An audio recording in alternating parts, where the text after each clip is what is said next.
أعوذ بالله من الشيطان الرجيم بسم الله الرحمن الرحيم It's indeed our pleasure to be back this lovely day. I said our pleasure because I am not alone on the show. My name is Jibril. Follow if you join us for the very first time. I call myself JB. And they call me JB. That's become a kind of household name. I'm just thinking maybe you should let them know today that there is an Abiola in between. Okay, my name is Jibril Abiola Falami, JB. And it's also Qasim Abiola Falami. Have I exposed that I go? But don't worry, inshallah, we are not both alone on the show. Boxing Mama is back in the house. Adebashemande. Jogma 1. Yala Salatu 2.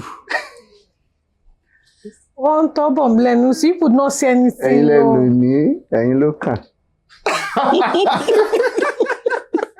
Because, no, really, you're right.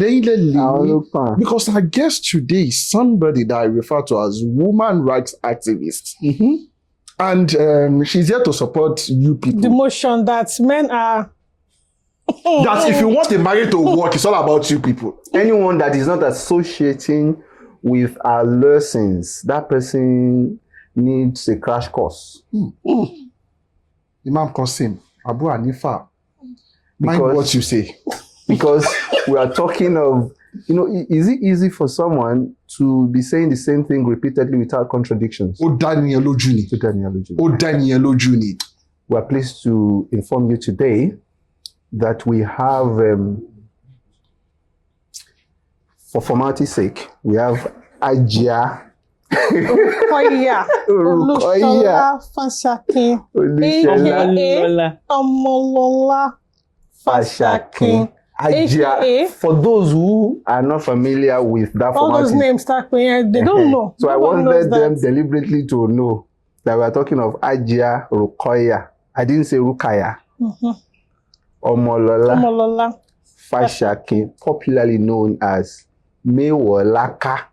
I had to ask the meaning of that, and I educated Google you, right? Dico to last because I just wrongly spelled. I don't know.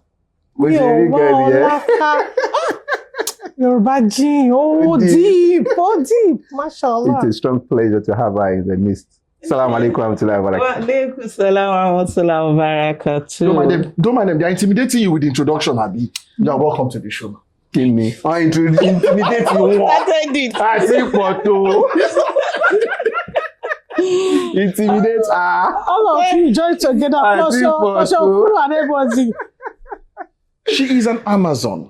And for me, wow, I am saying Alhamdulillah for the husband. Alhamdulillah. So, but let us go straight into discussion. Before you go straight into it, subhanallah, how did I even know about her? Okay, tell us. Mr. Taiwan, my husband. He was not shared it. He's there. When he said woman rights, as how now? He's a man rights activist from the lake. So, come on, very intimidating. He will call me. Come and sit down here. Kini sir. You know what people do now to the video of Sheikh Dr. Shafiddin Gbadibo? They will now someone will carry one big transistor radio. I will now put it beside his wife. Exactly. Say, Mo, Mashallah, tabarakallah, alhamdulillah. And subhanallah, the times that I've listened to Allah, except you do not like the truth. Except you want to be in perpetual denial. Except you want to be stuck in your ways. If you are sincere and unbiased, why are you calling? Enemy to now. Oh, you don't know. Is that the line we're towing? Thank you. Finally, someone remembers me. Because you're discussing me as if I wasn't able to on Okay, let's start like this. The word to Fedawa la le set la losoi. Okay. Abileni is your nickname. It's not my nickname. So what? Hello? So what is it? Family name? It's my name. Tell us something. when my father had me as the first female child, he said, finally, this is my daughter, and I'm going to name her after my mother, my late mother. So my paternal grandmother was named Mewolaka. As in, it's a Yoruba something. Mewolaka, as in, Mewolaka. I am not desperately searching for wealth. Omololami, my child is my wealth. Yeah. So the name is purposeful. This is deep. And you know what? When I was young, I hated that name. Wow. Because my schoolmates would be like, Mewolaka, as in, Mewolaka. You know, they just said this to me, Mewolaka. So they would say, Mewolaka. We said, don't call me that. My daddy would say, and you would still love that name. It's a beautiful name that I gave you. So as I grow, I realize the name is not that common, and it carries deeper meaning. So I just latched onto it. grabbed into it. Sorry, your dad is from which part of this country? Ilesha, Osun State. So my mom. Okay, let me take it in this direction. We would like to know you. Okay, my name is Omolola Rukoya Mewolaka, but I love being called Mewolaka Aya Adisa. If you don't have that Aya Adisa, you've not completed my name. Because being Aya Adisa is one of the greatest achievements of my life. Wow. Quote it anyway. And don't worry.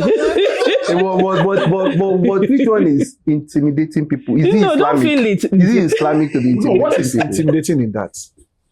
Thank you. I'm asking. It's finally on my side. Professor Sallam will call say Aisha, will say my Aish. Khadija, what do you allow Anna? Say it louder. So what is, I should tell him. She wants to Tell him. support to me. Kajo. No, because she's on the right track. Thank you. We're following you, Aya Thank Adisa. you. Okay. I prefer the Aya Adisa on this show. Thank you. I'm from Ilesha, Osun State. Okay. Born of teachers. My parents were teachers. They are both late. They were Christians. Wow. Yes. I attended Sunday school, born into an Anglican family. I knew everything, virtually everything about Bible. Wow. And what else? I'm a graduate. I went to Adekunle Ajasin University, Akungba Akoko. I was one of the pioneer members, 1999 set. They used to call us Omobaba, Ademfarati. And I studied linguistics and Yoruba. You sure? My mother did Yoruba language. So you should know. Full package. Thank you. Contrary to what people were made to believe, I wasn't a street girl. No, I'm gonna go inside anyway. Yeah. Some people refer to you as street girl. Whenever I'm talking, or maybe whenever I was talking about my past, people would be like, Raja, it's not good. No, I was actually a good girl, well raised. Wow. Yeah. When you said Anglican or yes, well raised. And my dad was even too strict for you not to adhere to his teaching. Somebody said, I'm a teacher on both sides. What do you expect? Get inside. And he was even a guidance and counselor as a teacher. So, sorry, double portion. Yeah, you do understand. And I got married properly like a normal human or normal lady. The clause here is the stubbornness. When I believe in something, it still shows. Some of you that knows me will know that. When I believe in something, you have to go extra mile to convince me. Otherwise. That's why I always tell my people, don't think I was cajoling to Islam. My schoolmates might be watching me now. When I was in school, Muslims were my friend. All my besties were Muslims. because I was attracted to them because I realized they were the only people that were practicing what my daddy told me to practice in school. What did he tell you to practice? Being obedient, being decently dressed, you know. And I realized this girl were not easily influenced. You understand? By the time everybody wants to be okay, there is a, you know, as for me. Was it secondary school or university? University. You know, going inside. My primary school was just 2 minutes trek to my house. Right. My secondary school was just 5 minutes trek down to my house. So my university, it was the first time I had to go out. You know, it was a strange place. Right. Now, I saw my mates. Sometimes some ideas, maybe in my house, in my daddy's house, they don't want to be there. At 6 p.m. you're out. What are you looking for? Kilo sono. You know? So I saw people going at, up till now, I hate night crawling because I'm always scared. And let me divert you a little. Do you realize that being told, my dad will not shout on you. My dad will not scream. He will just sit you down, tell you why you should not do this. After saying everything, so no, they could say hello. But that thing has really, you know, it has gotten into you. That was a day, the first day I wanted to disobey. A friend of mine came to visit. And after some times, it was my dad that said, I was on this level of awaiting result. Awaiting result. English all those things. So, daddy said, go home, Omolola. That girl was her name is Omolola too. So Omolola, go home. Your parent might have been expecting you. So I had to sneak out of the gate because I wanted to go out. I wanted to see her off. We had unfinished gist. And it was, we were gossiping about somebody. Benny. So I sneaked out of the gate. My dad thought I was him. Do you know I was bitten by a snake that day? Right outside our gate. Result of disobedience. Disobedient. That was 7 p.m. And I had to scream. I called for help. I was taken to hospital. My dad did not move an inch. It was my mom. The only thing my dad asked my mom to tell me is that if you die, know that you die out of disobedience. You were told, you were warned. So I pray this will not lead to your death. I don't do it. You learned the hard way. The very hard way. So when getting to the university, I wanted everybody to be like me. Just a quick one. So normally when people are from backgrounds of shielded backgrounds, weren't you tempted to even taste it now that you are in the freedom, complete freedom? The first time I attempted to taste it was just, when I had... That was the snake. That was just, I'm still getting there. When I got to the university... When I got to the university and I saw everybody, all girls, you know, wearing whatever they like. Everybody were just mingling, and so I would be a bit too tight for them. So should anybody should call me, Omodola, let's go there. But Daddy Sokpe. You know, I became Daddy Sokpe. I became Kilo Shie. Pretender near Joe, what's all this? Are you little by? Then they made me believe my dad was too. I started eating my dad. He was an extremist. That was too much. But I wouldn't lie to you. I went astray. That was where the journey began. I went astray because I was like, okay, so life can one become. So you have to say, exactly. I will attend class. I will. But I want to go and see what they are doing there. Thank God. Looking back, what if I had become a victim of rape or I would have been dropped because I was naive. Bye-bye. Thank God I want my alone there. But on getting to 200 level, we had these two particular girls in our class. No, there were 3, but the 3 was not actually my type. When she extrovert, I can't cope with such a person. But I mean, maybe I wish they can contact me if they are seeing this video. I'll be looking for them. Kafila and Fatima. Kafila. They're from Ibadan. Please. You can't remember What's that your school again? I finished in 1999. I know. But I got admitted in 1999. Why I did you finished in finish? 2005. Please, this is still your Mewolaka.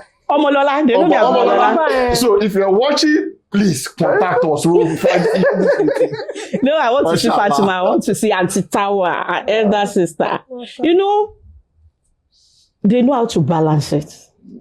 They mingle with the rest. They don't discriminate. But guys in the class respect them a lot because they knew how to create boundaries. They don't hug anyhow. Amy, hey, you know, typical. It was a normal greeting. Yes. There was nothing to. So, and people were seeing them as but I saw what my daddy was telling me in them. So I had to move closer. The first thing the values aligned, irrespective of the religion at that time. The values aligned. And whatever, they don't forget. They just need somebody to constantly remind them. As with any human being, reminders benefit the heart. Sometimes we lose our track. We just need somebody to tap us.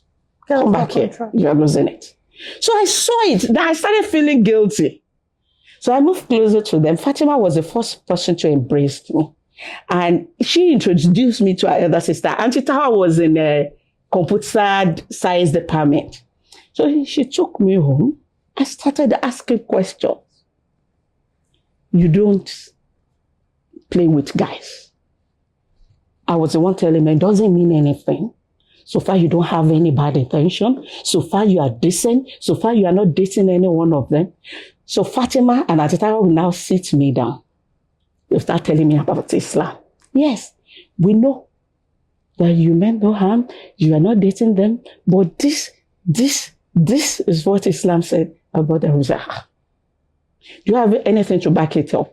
They'll bring their English Quran or Hadith. You listened to them. I will listen. Wow. They will say, okay, why do you always cover your head? That is you asking. I was asking. Okay. So they said, now they started teaching me Islamic songs. There, because they went to Ilekeu, they were not actually, I'm sorry, Fatima, this coming out for me. They were actually not extra brilliant students. But because they went to Ilekeu, any difficult subject, they will just pick the exercise book and cram it. They call it Agberu, Beso. And they are always having A's, B's. So, anytime, maybe we have a test, meeting, Omolola, I will follow them. And Titawa Le, elder sister, Kinini, Olegon, and Kosejo. For me, ni notes to me. A cram page, immediately, can I recite it for me? So it's now turned to competition between Fatima and I. A minima coco, Sheta, a minimal. So we'll now recite. And the time I didn't know the she called class Lola. You know, when I was in 100 level, I was at 2-1. 200 level, multi drop, she 2-2. If not that I mingled with them, or like clicking, could just pass me my bejade. But immediately I started moving with them. GP Toti Rubere. So that was it. That was my first encounter with Islam. But you did not accept it. I was too scared. How did I go home and tell my dad? Anglican. Fashaki. Did he say to me to go and embrace Islam? Do we have Muslims among the extended families that you have? I've not seen any. Okay. Because my dad, father was an Nigerian Jehovah's Witness. Wow. My daddy converted to Anglican. So I don't think we have. Wow. So you were the first person to embrace Islam in Islam. I'm enjoying that storyline. And you know what? After that, Yeah. what happened next? After that, what actually separated us was that I was dating a guy then in school. And I thought I was in love. You know, this. And Tawa frowned at it. Probably because she was inexperienced. She would have handled it in a better way. So I thought she was trying to separate me from mine, you know. From the love of your life at that time. Exactly. So I withdrew a Distance bit. yourself No, from them. I couldn't. You can't resist them. They are too decent, I don't know how to, too contented and too experienced for their age. One more fair and they don't judge people. I Tí like mo that. bá tún ti lọ fún bí ẹ̀mọ́ tí n bá tún ti dé. Àǹtí Táwa ní káàbọ̀ pẹ̀lẹ́. Glory. Mo rí ìwà àti lágbájá. Do you know that tí dáàdi ẹ bá wá school lénìí? Yóò nǹkan máa that disappointed. Ọmọlọ́lá, I'm not impressed. Bó ṣe wà brilliant tó, ó kàn ó farabalẹ̀. Màá tún ní Àǹtí Táwa ẹ má bínú. At that time, you were probably looking at the age at that time when you were having this. She was older. But I don't know. You know, let me just say what will be. And later on, I told you I had a child in school with that same boyfriend. The same thing she said was what my parents said when they saw the boy. What did they say? How dare you bring a riffraff to my house? A guy with a dread, with a stud, in my house? And I told them, don't mind them. They don't know the real you. You don't know the real you. They never know that you love me. You know that kind of thing. So I asked the question about the age at that time. Were you bold enough to decipher, to take decisions? Yes, I was even 22 before I got admission. So I was 27 when I had my first baby. That was. I was 27 and inexperienced. For the 27s to be listening, that's why I had to ask that. Yes, 27. A girl was coming from going inside to a vast world. That is why I learned from that. I had to balance that with my children. I allowed them mingle. You know, the advantage Fatima and Kafila had was that Nibadon, they allow them. They go about. Their parents allow them make mistakes. Then one fear. What I have for my parents now is I have respect for my parents now. But then I had fear. For I was just going inside and going, but in ìyàtọ̀ wà nínú ọmọ going inside àti bọ̀tí o. Bọ̀tí ọmọ olówó ni o, ọmọ oṣù ọmọ olówó o. Méjì papọ̀ sọ́dọ̀ tí wọn. Sọ́dọ̀ tí wọn. It shows. Even in our voice you can see. But about wo dada? I'm gonna get inside one bọ̀tí not to know. Right? You know. Bọ̀tí will necessarily kojú ọmọ olówó. You think so? Yeah, bọ̀tí will have everything working for him or her. Okay. You had everything. I had it. Yes, so I wasn't hungry. You could see that more follow story of why. Because there is this thing about Omotuba ti Lewe. They're always attracting the opposites. Right? Kí ló fà? So I want to share from that because we have so many Gen Zs watching now. I had a case. People in their 30s. Yeah, I had a case in my community. This young girl, brilliant, first class student, and mommy come wá mi ní graduate pa mo yìí sọ̀rọ̀. Kí ló dé? Ready tó ń fẹ́ ni. Tó bá sọ pé the guy is a cult guy mo ní jiyàn.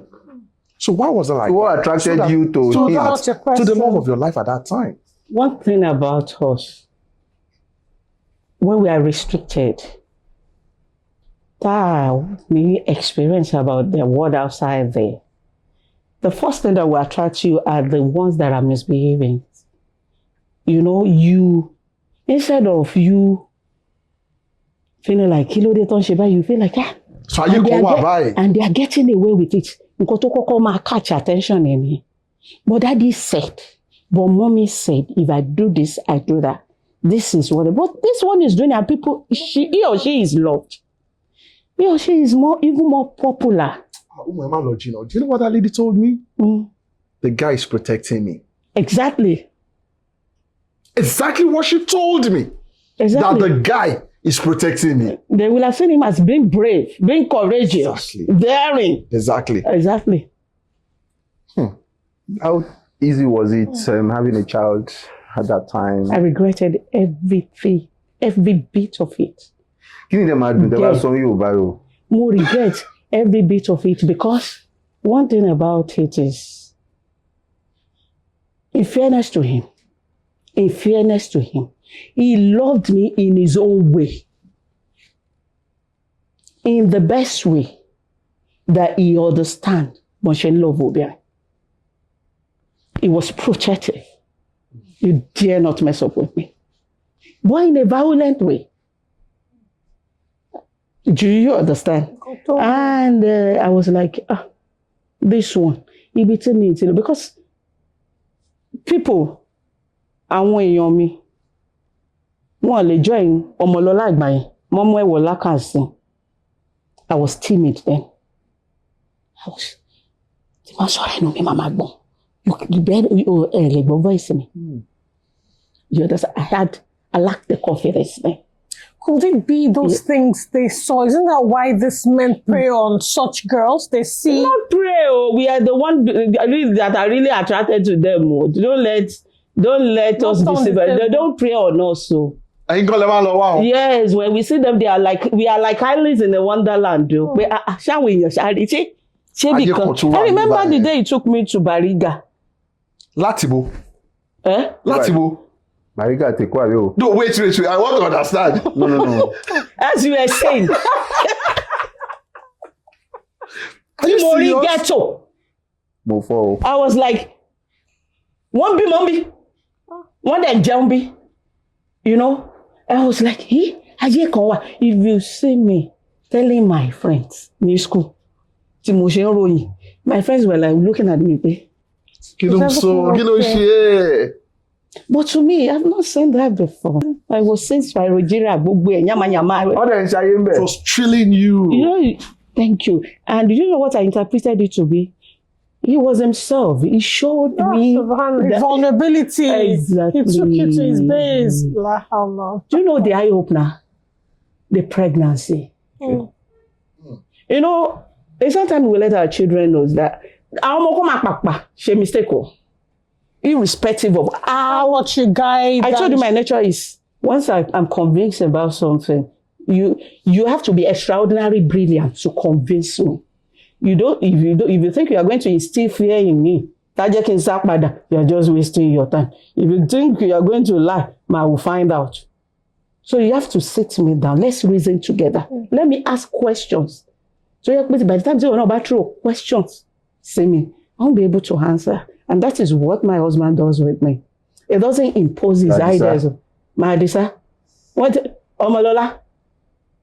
Music is not good in Islam. Why? That is the time I will start playing music at all. I will not start telling him about the lyrics. How can you say something her music is prohibited? You understand? Well, now if you not say anything, you just allow me be. You will look for a way. Ní ọjọ́ kan tá tún máa padà revisit ẹ. Ọmọ wa sọ̀rọ̀ nípa ẹ̀. We'll ask ourselves.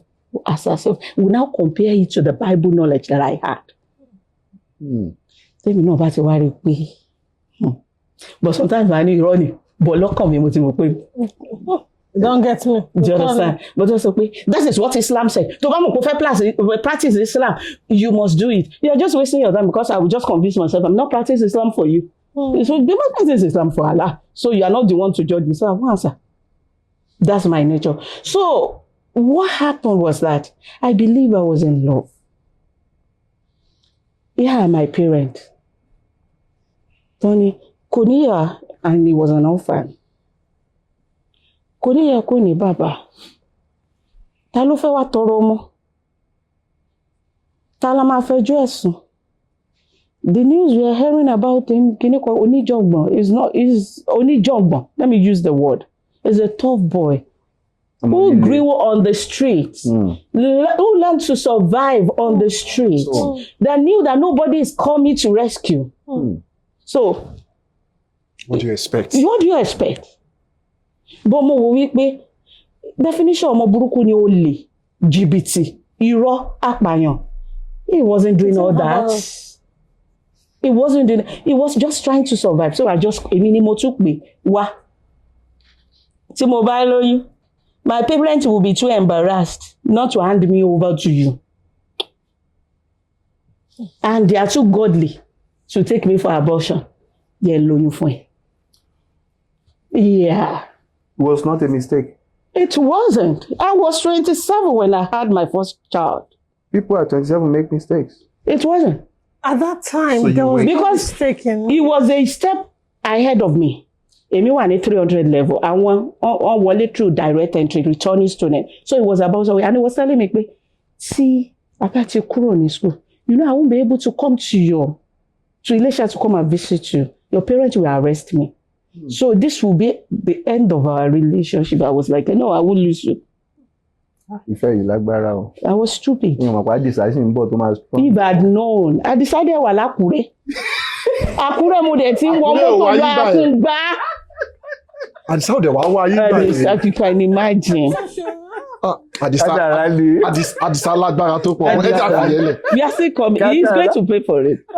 Ẹ má jẹ́ ká Adisa You just pay. reminded me of that. Ẹ má jẹ́ ká Adisa pay, but we are coming to that inshallah. So, the pregnancy was a means to an end for you because you feel that was the right thing to do. That was the only way I could get my parents on my side. That's the only Àwọn kan ṣe náà sí àbí. Exactly, that's where I want to go. That we see children doing this now to their parents. Yep. Not to themselves, to their parents. You understand? Màá dójú tì yín dájú. Mo rọ́mọ tó sọ fún ẹ pé ẹ máa rí nǹkan tí màá ṣe. Ọmọ ìmáàmù ó sì lọ gbóyún wá. Ó lóun fẹ́ dójú tì bàbá ìmáàmù, ó sì dójú tì bàbá So ìmáàmù. it's all about Bàbá ìmáàmù prayer, then to knowing the right approach to our talking to kids. them. Thank you. You just said it. Not just the rules. Not just, I would disown you. How? Okay. Something happened. Okay. To a particular girl. I don't want to mention the Of girl. course. My history wanted to repeat itself. in her. Yeah. She loved this boy. The boy was so nice, good to her, and the parents wouldn't approve. I saw that. I've seen the boy. You know, when you got here àgbàlagbà bá rí níjókòó, Ọmọdé ò lè rí tó bá ọmọdé dáhùn. bá rí, ọmọdé ò lè rí tó bá gúnlé. Bẹ́ẹ̀ni. I saw what the parents were saying, but the parents were screaming, shouting, threatening, I will disown you. But when my parents were telling me, "Ma disown what they call him, if you disown me, he will accept me. He loved me unconditionally." That was the mindset. That is it. So don't ever make that mistake. Now, I called the lady. What happened? Wọ́n fẹ́ kí n ṣe kíní kan, ọ̀rẹ́ kíní kan náà kàn fẹ́ kí n fẹ́ kíní kan. So tell me about this boy. How did you meet? When she started talking, I realized she was the one in love. Not the guy. But she was too blind to see. The boy, on the other hand, she realized before ọmọ olówó ni. Fẹ́ cash out. You know, my easy láti fi climb. Ó fẹ́ cash out náà nìyẹn. Thank you. So Moani, you know what? You are not going to mind your parents. Don't mind them. They don't understand love. Àti ẹ̀sùn ṣe yẹ̀yẹ́. Ṣé mo gbé ńgbà tí wọ́n kàn máa fà wọ́n fún kíní kan ọkọ rẹ̀, they don't understand now. What do they know? And they feel they know it. So mo ti kọ́kọ́ fi yẹn mú wọn lẹ̀. I think you were on her side. Mo ní forget hijab. Street láti dàgbà. Gẹ́gẹ́. You know, mo ní even ṣé ọmọ ọmọ mi tí mo bí ní school. She's now in the UK. She's a British citizen now. And she's doing fine. You know? Mo ti mú yẹn àwọn gist. Mo wà ní. How often? The man intimacy together. And she said, ó tiẹ̀ like you know ó ti loosen up. Ó like here, ó ṣe báyìí, you must have terminated some pregnancy.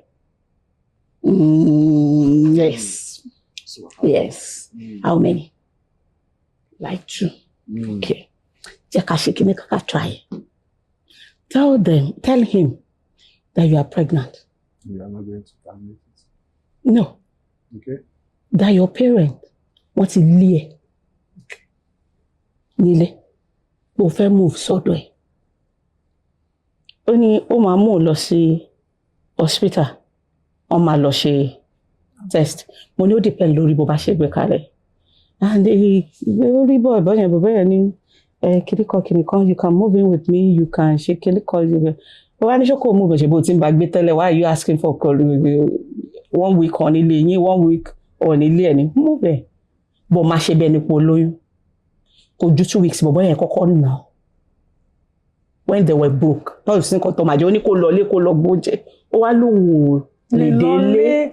Ó wá lè bímọ apá kò wá fìbínú sọ̀rọ̀ pé you didn't tell me this how it's going to be okay. Ó nà. Ó wá sunkún bá mi. Mo ló love ẹ̀ ní ìwọ ló provoke ẹ̀. Ó ní what kind of òun ló tún wá sọ fún mi what kind of love is that? Reverse psychology. Yes. Ọlọ́run ló ní kí n má lóyún ṣá. Ṣé ká ní pé mo lóyún? Mo ní no o. Ó love ẹ o. Ìwọ ló mọ bó ṣe ń bọ́kùnrin sọ̀rọ̀. Òun ló tún wá sọ fún mi pé Alájà, do you love me? So what do we do now? Ó lóun lọlé, ó fẹ́ lọlé. Go home. Ìyẹn tún wá bẹ̀. Èmi tí mo ti mọ nǹkan tí mò ń ṣe. Ìyẹn ó tó bí 3 months ìyẹn padà wá bẹ̀. Wọ́n tún padà. Èmi tí mo ti mọ pé because I've been there. She went back. After some months, fún rẹ̀ ló pe bọ̀bọ̀ yẹn tó lóun ò ṣe mọ́. Because I allowed her, I encouraged her to express herself. And I allow her experience what was her parents are actually guiding her. Oh, return. Oh, what realize? Parents guide her judgment. But when I have a threatening, if I can't have you, I will destroy you. Parents ló wá lọ sáré bá pé. Àǹtí Amalala ṣé mo lè pè yín bẹ́ẹ̀? Yes. Aya Adisa. Your dad let you disobeyed your dad. Yes. You left, seeing your sister off or something, and then you had a snake bite. Right. Yeah. And then you learned the first lesson of your life, not to do night crawling. Yes. And then you had a child. Out of wedlock. You learned another lesson. Yes. And that informed how you advise people moving forward because of that lessons you learned. Are you saying that we should allow our children learn the hard way so that no, they would? Children need not learn. If I can ask you, how should your parents have been to you? What were you expecting from them? Thank you. At the time, that would have prevented you from making a mistake. Thank you. When I brought him home, they should have sat him down. Ask him some questions. The guy. Tough boy. No. Shaka, are you our parents? No. I brought him home. He followed me home. Oh, okay. Interesting. You know, sir, I was at a marriageable age now. Okay. So he followed me home. Instead of walking him out. The best thing, what I would have done. You walked him out. Yeah. What I would have done would be like, hello, who are your parents? All the questions they were asking me, they weren't, what if, So, who are your parents? Why are you like this? You are not well dressed. Why do you have tattoos on you? Why do you have dread on you? Did she tell you where she was bringing you? You understand? Then they should have asked me. Because if they had asked me then, so they did not engage with you. They did not engage with seeing that. So all I saw was that they were discriminating. What I saw was that they were discriminating against them because it was from a poor background. That was what I interpreted it to be. I didn't see them as protecting me. So conversation would have been better. And if my mother had sat me down instead of supporting my father, he should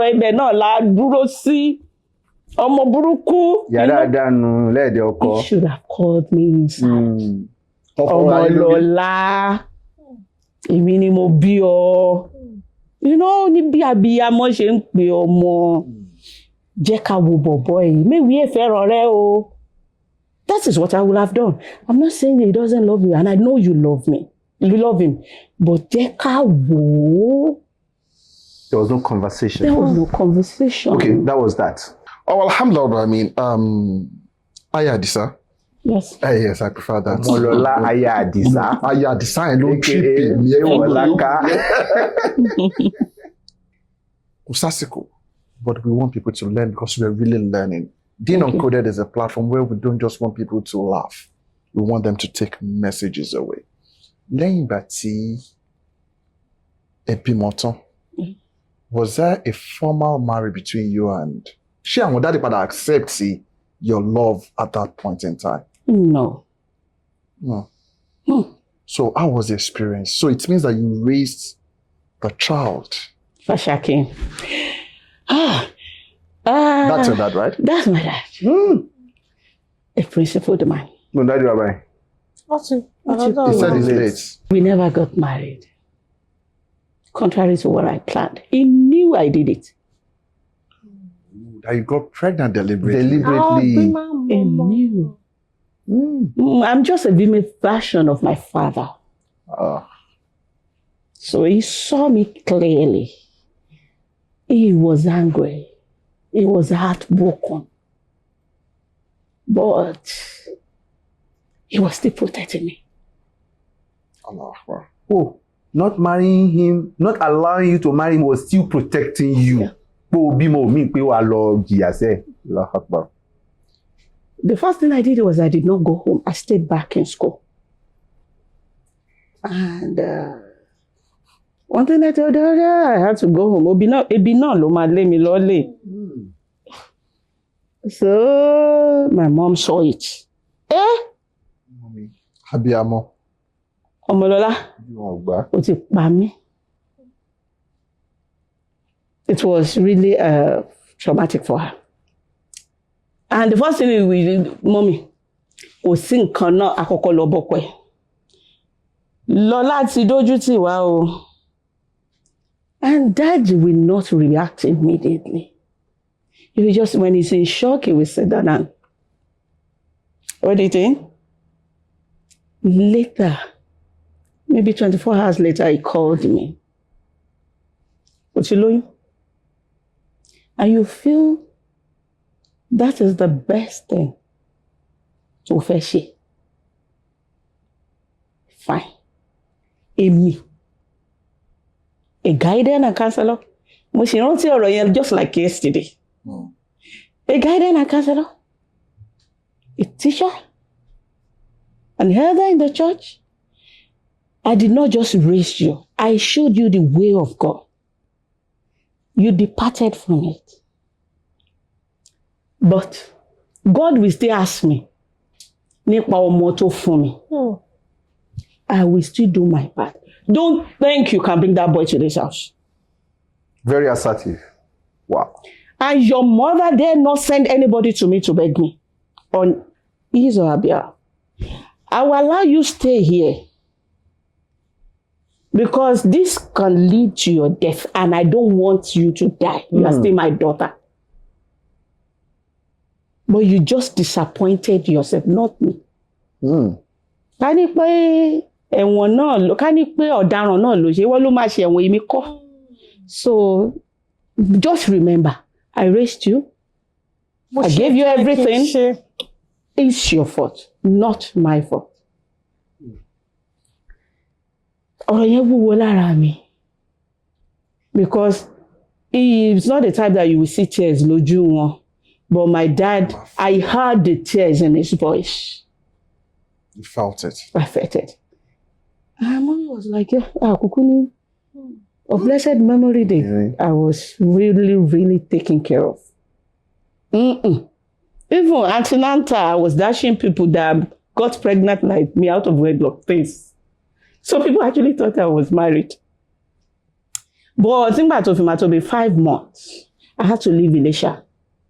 Because I need to leave. I couldn't show myself to my friends. Shame. I was ashamed. So I started Even though feeling you were it. not too young, I wasn't too young. but because you didn't. Out of wedlock. So Yeah. So I started realizing everything they were saying. And in all of this, where was he? Who? Him. He cannot show his face. Who is he? But you were communicating. Yes. Now I had to move to Lagos, my other brother's house. He will come there, pay visit. So they allow him visit. That was when I realized dating and deceiving yourself is another thing from entering the. So I realized that I wasn't the lady he was protecting anymore. I realized, I don't want to use that word. Yeah. You understand? I realized he wasn't scared of losing me anymore. You fancy be too fancy. Exactly. Yeah, the reality I realized that it's not what he wants, not what I was the one dictating the tune then. Because he valued me then. But now, why should you pay for something you have actually gotten for free? Then I've seen marriages. Even though I was the first daughter, I'm the first daughter, but I've seen marriages. Mo realize my dad allows us to attend marriages. You know, mo realize mo ṣe máa ń kẹ́ àwọn ìyàwó tuntun. Mo realize pé nínú ilé wọn gan kò tiẹ̀ sẹ́ni tó fẹ́, you know, ìyàwó sàrà now. Èmi ni màá tún ní okay, ṣé mo lè wá kí yín? So when I get there, no, bí ẹni wípé normal, no, I started feeling ashamed of myself. Then it got so bad that my mom had to buy the baby things. And that was when my mom collected gratuity. So in gratuity, he said, I felt bad. I felt bad. That is still upbringing, really. I felt bad. But those times, I realized, they were being careful because of the condition. They gave him the opportunity. I lost the other brother. Or they gave him the opportunity of naming the child. You understand? None of my people had accepted except my mother. All my schoolmates, they came and so some things happened. I was crying. I was crying. Mommy was like, properly.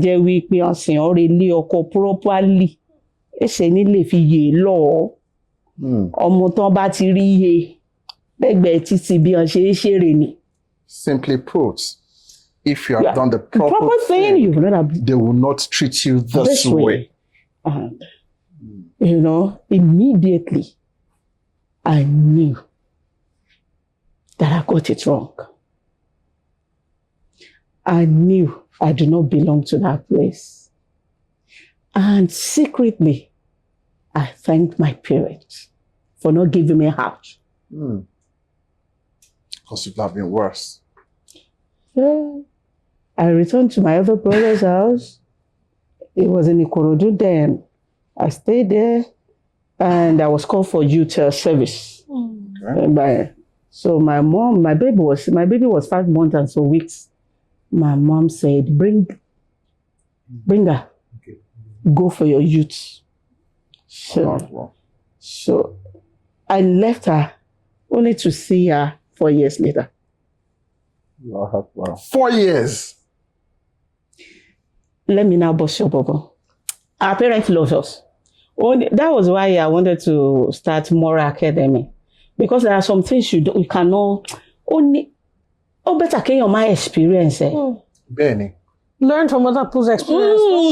It's better not to. Don't experience it. I was actually nursing a child. See me, they mo wípé kò sí blood lára mọ́. Ó ní measles. No, ṣe máa ń fún mi lówó ni.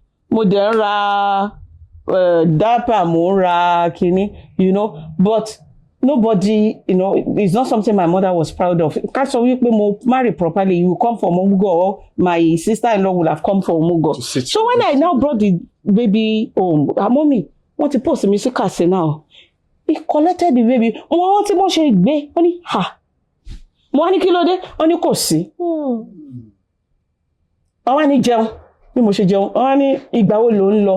Mo wá ní ó dọ̀la wà ó lè lọ lọ́la. Tó bá lọ lọ́la, tọ́mọ ìbá tún fara ro ẹ.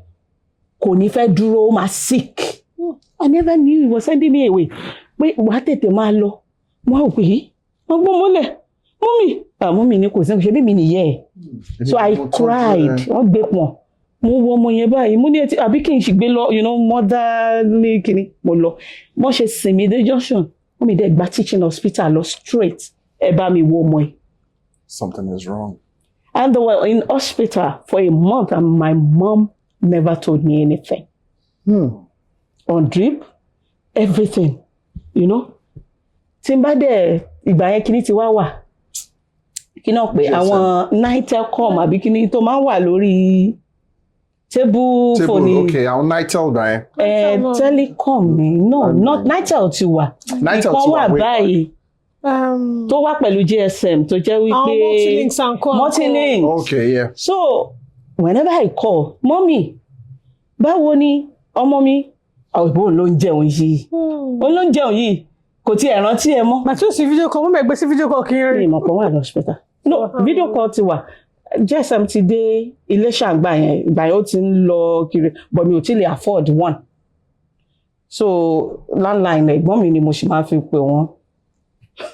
Wọ́n ti wá jẹ́ kán discharge wọn tán, ti ṣe kán ṣe fídíò ẹ̀ ránṣẹ́. Mo ti wá wà ní Katsina. I was just crying. Mommy ni ó bá ti fi ignorance àtàìfarabalẹ̀ pa ọmọ ọlọ́mọ.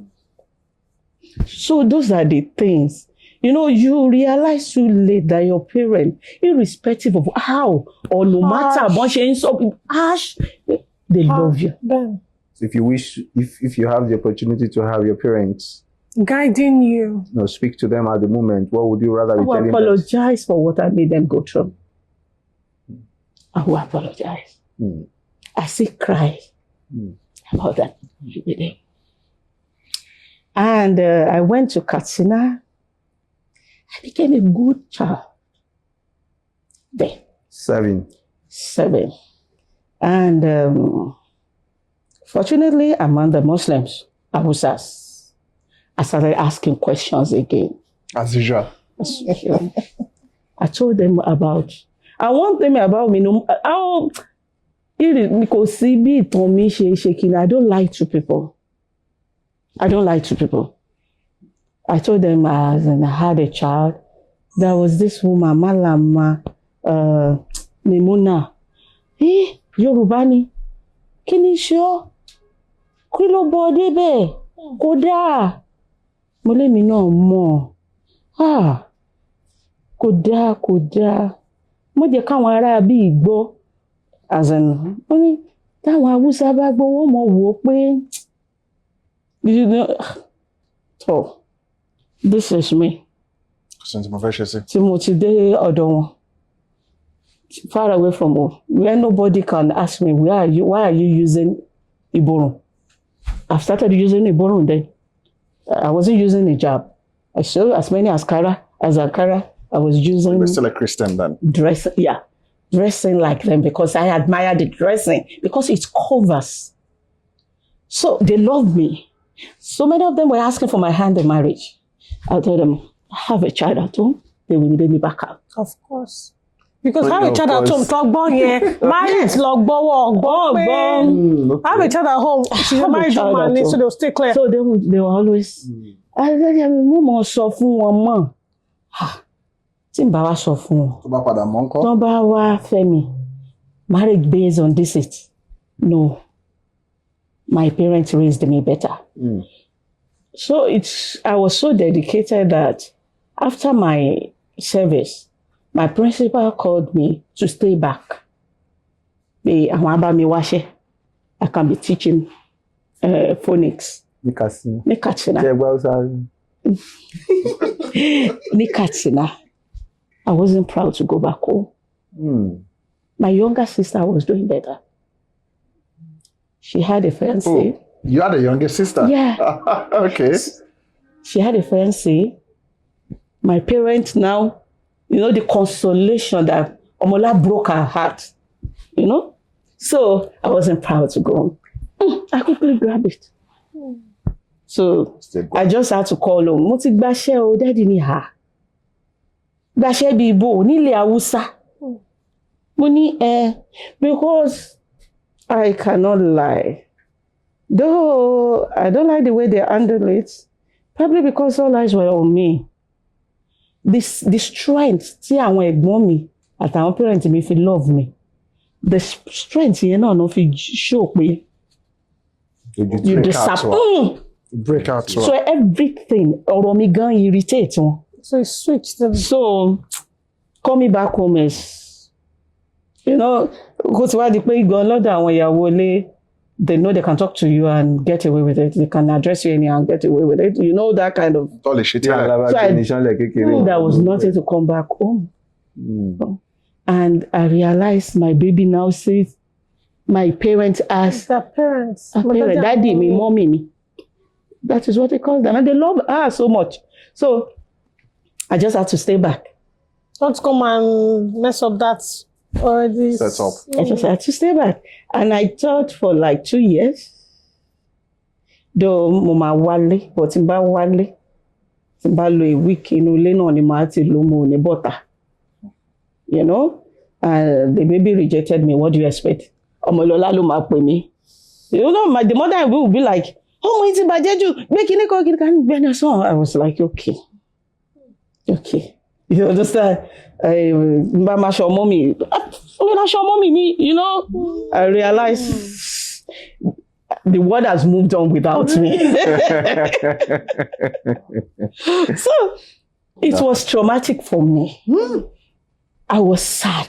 We were still having support though. At the same time, and now the same guy, in fairness to him, Koshemio. A street girl like him would have understood him. Yeah. Koshemio, he loved me in his own way. Class Koyatoni. Koshemi. Yeah. And he never abandoned his he will be always the homo wearing number, Yahoo wearing number one bombo wearing. See the moment. Kò fọ́ mi báyọ̀ ṣeré. But mo wá mú gbogbo anger yẹn. I blamed him for it. So I didn't even want to say him. Even when she was trying to struggle when he went out of the country, he was trying to call me, Omolola, this is time to pay you back for all you suffered for. I don't want to have anything to do with you. My first mistake. You understand? He wanted to make up. For the lost times. Okay, we can now, and now he was in Europe then. I'm now somewhere whereby maybe if I go back home, I'm now more mature. If you now take me back to your place, probably they will accept me. But I don't want. So it's now my fault. Even it got to a point, my mother was like, Kumama be mockery. I was like, I don't want to hear anything. You understand? So if you ask him today, he will be the one to tell you, Omolola broke my heart. I think my husband met with him when he went to the UK and he went to go and see my daughter there. Aya Adisa. Oh, yes, that's my husband. He's my father. He's my friend. It's my everything. Take it easy. No. No. What do you mean? Take it easy. Stop it. I like it too. He was telling my husband all about that. Wow. You tell him everything. Why would I lie? If I cannot lie to you, why would I lie to somebody who matters to me most in this life, in this world? Apart beside Allah. No. Okay, Oda, Ewagbo. My daddy will always say, truth is always constant. Benny. Tó bá sọ òótọ́ lẹ́ni. Tó bá jí ẹ báyìí. Wà á tuntun sọ. Tó bá ní kí ló sọ lẹ́ẹ̀kan, wà á sọ. Tó bá tún wá àṣùṣùbìlà, tó bá ro ẹ lọ́tí. Tó bá ní kí ló sọ lẹ́ẹ̀kan, wà á tún sọ. Ṣùgbọ́n tó bá parọ́, wà á máa fi kan kọ́ báyìí kan. Ìyẹn gan wàhálà ni. Wà á tẹ̀lé ti lọ tí kí ni mo sọ last. Ìwé always say olódodo ní àyà bí kìnìún. So I don't lie to people. So let's say that was the journey, how you started, and then your first marriage. Thank you. My first marriage happened this way. Okay. This guy saw me with the father of my daughter. Nígbà yẹn. Oh, neither one school. No, I was see something horrible happened. I don't want to embarrass him. Okay, just something horrible happened. I ran to Ibadan, to a friend's house. There, mo mọ̀ pé mo lè délé sọ during the courtship now. Now he saw me. This guy saw me. He was like, "Oh my, kò ń ṣe ọmọ Ìbàdàn." Oh, I calm. Ọ̀rẹ́ mi yẹn wá ní ọmọ Iléṣà ni bye. We got talking. I said, I have a boyfriend. The so-called boyfriend now traced me down to Ibadan. But to gbọ́ pé ibi tí mo wà. When he saw the guy, he was like, kí ló bẹ dọ́dọ̀? Are you? Is he a cultist? I said, it's not. Kò jọra. So my friends were like, lágbájá ọmọ dáadáa ni. He showed me good background. Ìgbà tó máa bọ̀rọ̀ jẹ́, he showed me very wealthy background. Bàbá ẹ̀ lówó. Torí pé bàbá ẹ̀ lówó lẹ ṣe fẹ́ kí n fi love of my life sílẹ̀. I will not live with the love of my life for anyone. Yeah, but just to please them, I was playing along. So I left. We am communicate. Later on, tó wá ń béèrè mi lọ́wọ́ wọn. Lọ́lá mà ti lóyún. Ó mà ti fẹ́ bọ̀bọ̀ yẹn. I don't know how he got to know that we never got married. Okay. So he came for you. You understand? The first money phone. Tí mo ṣe ní phone. Mo wá pa àwọn ọ̀rẹ́ mi Ìbàdàn. Wùmí is náà ti kóńsìn. Mo wá pe Wùmí. Báyìí. Ó ní bọ̀dá alápájá máa ń béèrè yín. Mo ní sọ fún pé mo ti bímọ ni.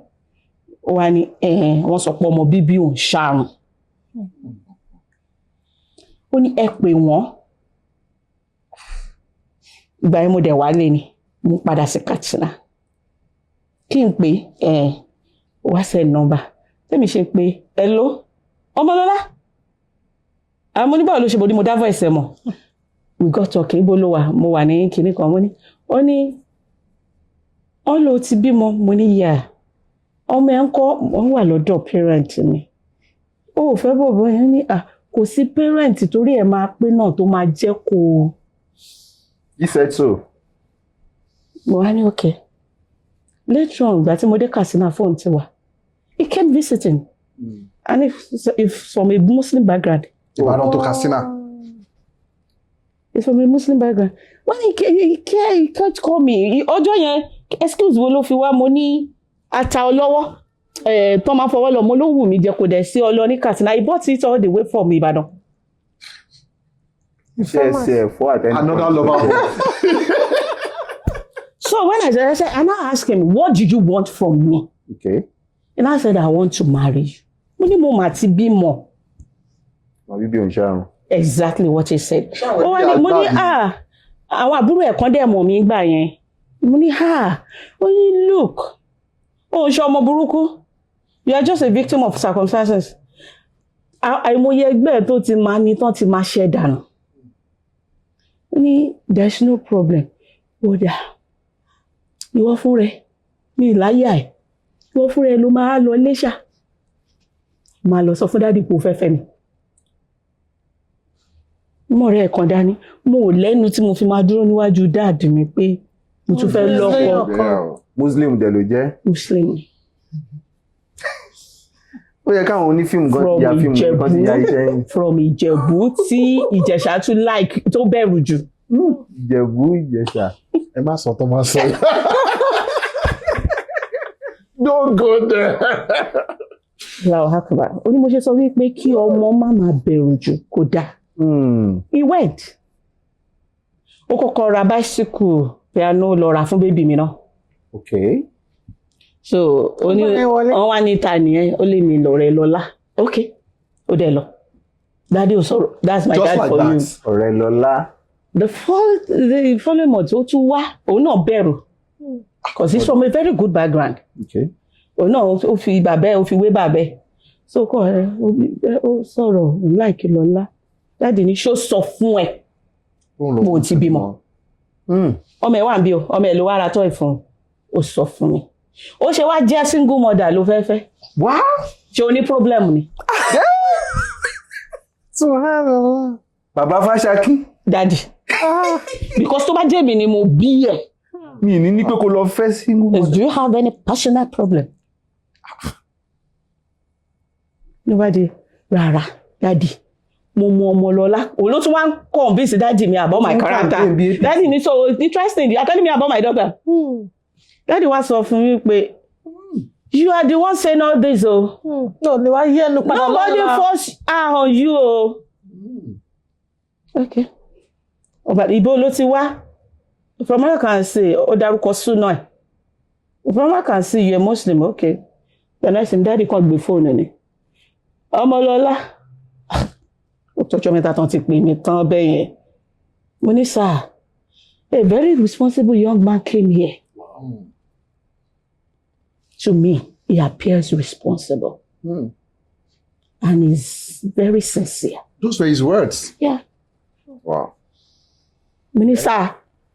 Àgbà counselor. If you tó bá jẹ́wọ́ ló ní kó lọ bá mi. I approve. Mashallah. Mo ní Muslim ni wọ́n sà. Ìwọ tí mo bí nílé Kristẹni gbóyún náà. Below the belt. So tó bá jẹ́ tán bá fẹ́ fi ẹ́ judge mi náà pé Kristẹni ni ẹ́. Ó gbóyún náà. Ajẹ́rìí ni bàbá mi náà. Religion is a personal conviction. I don't have any problem about that. Mo wò pé God.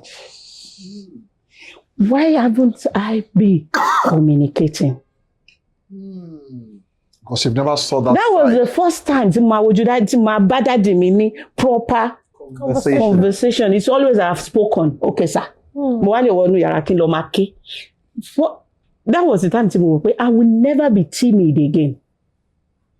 I will always fight for it, ask questions, and be convinced beyond reasonable doubt that this, what they are telling me, is actually for my own interest. And mo dẹ̀ pé láti ti approve kí lè kó wá rẹ́rìn. Before you know it, we plan the introduction and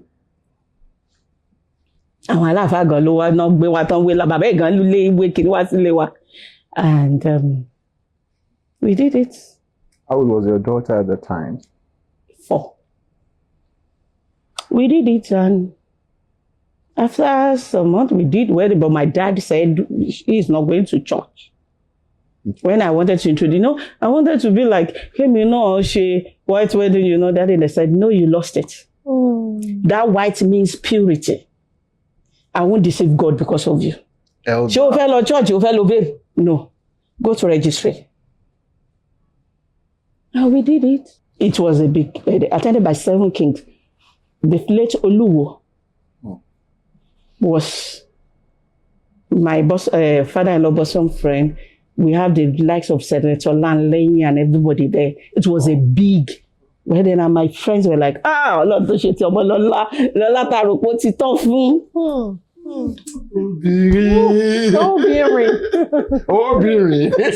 So when you fall, you don't stay lying down. Yeah, the error is when you fall and you stay there. But when you fall, you have so people can still celebrate you. And you finally reason, please do not follow that path that made you fall. Benny, you must learn from your errors. That's fundamental in Islam. Muslim does not make a mistake twice. Woke up and say whole twice. Correct. Learn from everything that happened and own up. Own up. Don't be in denial. Don't be in denial. Don't pass the ball to somebody else. Somebody else is responsible for it. Same parent that raised my younger sister, and she did well. How wonderful was that union? And the union would have been perfect. But I carried the baggage. Oh, again. Of the previous relationship into the marriage. Thank you. I never heal. I realize. Stop it now. I don't like this. I realize I went. Hold on. You're a counselor. Yes. How do you define the word healing? Thank you. When you heal, it means you've gotten over something. Okay. Why I went into that marriage, my ex is the victim here. Yeah, he's the victim. Because I wanted to prove to my parents that I can still make them proud. It was about them. It was about them. It wasn't about me. That was you rectifying the relationship with your parents. Exactly. That was you trying to say, after all, I brought you some good. I got into the marriage. I wanted to make the guy, that violent guy, that overprotective guy, that guy that would do anything, that would lick my toes just to have me. I want to make him out of my new husband. And he's Omolomo. He doesn't understand the violent way. He only understands the responsibilities. He only understands afẹ́yàwó. Ṣètò. Wá ṣètò. Ntọ́wọ́ wa ò bá tó. Ká má fi gbọ̀ngàn fà á. Let's develop at our own pace. But Amy, I'm the type to jerry pé my husband can testify to that. I'm the ambitious one. Tí n bá gbé àdúgbò láàrin ọ̀sẹ̀ méjì, the next thing tí màmá ronú ni pé what can we do here that can fetch us money? Gàrí ni. But exactly. Kí ló ní ìdí ládùúgbò yìí? So it wasn't sharp enough for me. So for me, it wasn't about healing. It was about what? It's about Not being personality. not being compatible. Not about personality now. You Personality understand? compatibility, no. Exactly. Personality, match. Yes, it's all about healing. You're just like, oh, mama, feel vibe. Ṣé gbogbo wa la gbádùn náà? Exactly. So I heal it. So that's what I'm being careful, Aya Adisa. You have a point there. I'm being careful because a lot of people are watching us, Yes. and they are going to learn from this. Yes. We've had a particular episode of this show where we had Umar Abdullah. Yes. Yeah, that was when I understand most the emotional episode. emotional intelligence. Yes. Some people say I've not healed. But the truth is, it's not about the past. It's about you. What you want, what you see in your partner, what you are expecting. So probably I wasn't feeling the vibe. You're feeling the If I vibe. may comment, see, when she said the word healing, what you need to understand is what you've just said it does align. So she had not rediscovered herself. Exactly. She had not found peace with herself. but She had not. So the healing is I married to I married to impress. I married to impress. So we're on the same track, Impress mashallah. your parents. Parent and my friend. That I can still get into To like prove a point. Because ọba méje ló wá sí. you know that nígbà yẹn. Ẹ máa tó jẹ́ sẹ́nitọ́lá lẹ́yìn ni. Wọ́n ò lè kọ̀ tán lú ìkọ́ bá kọ̀ wọ́n. Jẹjẹrẹ nígbà yẹn. Wow. If I mention the name in the whole of Ibadan, everybody will like, hey, family yẹn ló fẹ́. Someone saw in the prayer point. How do you get it? Ọlọ́run ṣe ìyàwó mi bíi ti ìyàwó ọmọ Fásákì. Hey. Let's continue. So it didn't work because It didn't work. It didn't work. It was too. It was too. And I can say that I make his life miserable. I did It was never enough for you because I think it was the one in love. Hey man, so can you like around videos? I've seen some of your videos. Which is better? For the man to love you more? To love you more, or You to Don't love. be deceived. When a woman do not love you, when a woman doesn't love you and she's into marriage with you, you are going to live a miserable life. A man can fall in love with you several times. Yeah. ṣé ó yé yín? ó ń try láti yé mi. Ṣé bá ń sọ Yorùbá nítorí So, Ẹ fẹ́ mi. ẹ jẹ́ kán bá mi ṣàlàyé. Ẹ fẹ́ mi. Ẹ̀yin lẹ nífẹ̀ẹ́ mi. Bẹ́ẹ̀ni, Èmi ò nífẹ̀ẹ́ yín. Obìnrin ni mí. mo pé lọ́lá. Gbogbo ohun tẹ́ ẹ bá ń ṣe láti fi impress mi ló máa irritate mi. Allahu Akbar. My gender will be watching us and they know I'm saying the truth. Ẹ tẹ̀ máa gbé bẹ̀. Tí ẹ bá nice sí mi jù ọ̀dẹ̀ ni ní ẹ máa rin mi lára. Mága. Tí ẹ bá ní principle jù ìkà ni yín. You're stubborn. You understand? But when I'm in love with you, tí ẹ bá le, Ìfẹ́ ni. You are protecting me. That is what I will interpret it to be. If I'm soft, Inko. Oh, you are my peace.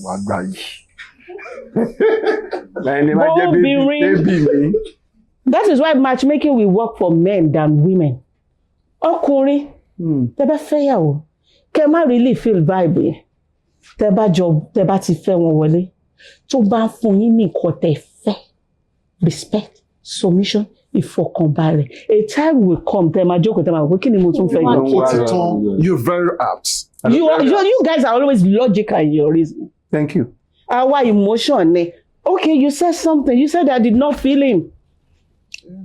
Was he not trying to do everything right? So ọ̀tọ̀ ni ayé healing, ọ̀tọ̀ ni ayé, I was not even in it. I want to know. So, I wonder if I be a question. How long was this marriage? I don't want us to. It lasted 8 years. With children, and you said you made him miserable. I did. This was how I did not do it intentionally. Don't see me as being wicked. Looking back, we're learning. Looking back now. Yes. Tí mo ṣe jókòó nígbà tí mo délé ọkọ mi. Ilé Adisa bi. Olówórí mi Adisa. And nobody. We are going to get there because I can't wait. When I realized I'm waiting for a disaster story. I can be tough, the same tough me, and I can still be submissive and respectful. Right. And when I saw the things that I was doing, I started doing that I'm doing. If I had done the half of this, it would have worked. It will have. Then go Ibama worship me. You understand? If I had done the half, you know that some things you realize later in life. Then I thought I was right. Do you know what now had petrol to the fire? What added petrol to the fire? He did not tell his parents that Molomo. Oh, what? Marriage. He was protecting you, supposedly. Oh no, ni courage beat me. Let him go inside. I want to go inside with butter. But you knew he did not tell them. He never told me. He's a man of few words. Oh. We did our courtship right. So there was too much of closeness or something. Intimacy, yeah. So when I realized I did not know and he did not tell me, I assumed a younger brother, because some of his younger brother, elder sister, knew me then before I had my dad. They heard I had a baby. So I thought I just concluded that everybody knew. Now, when I entered the marriage, we were living in a family house like a mini estate. We had our own apartment.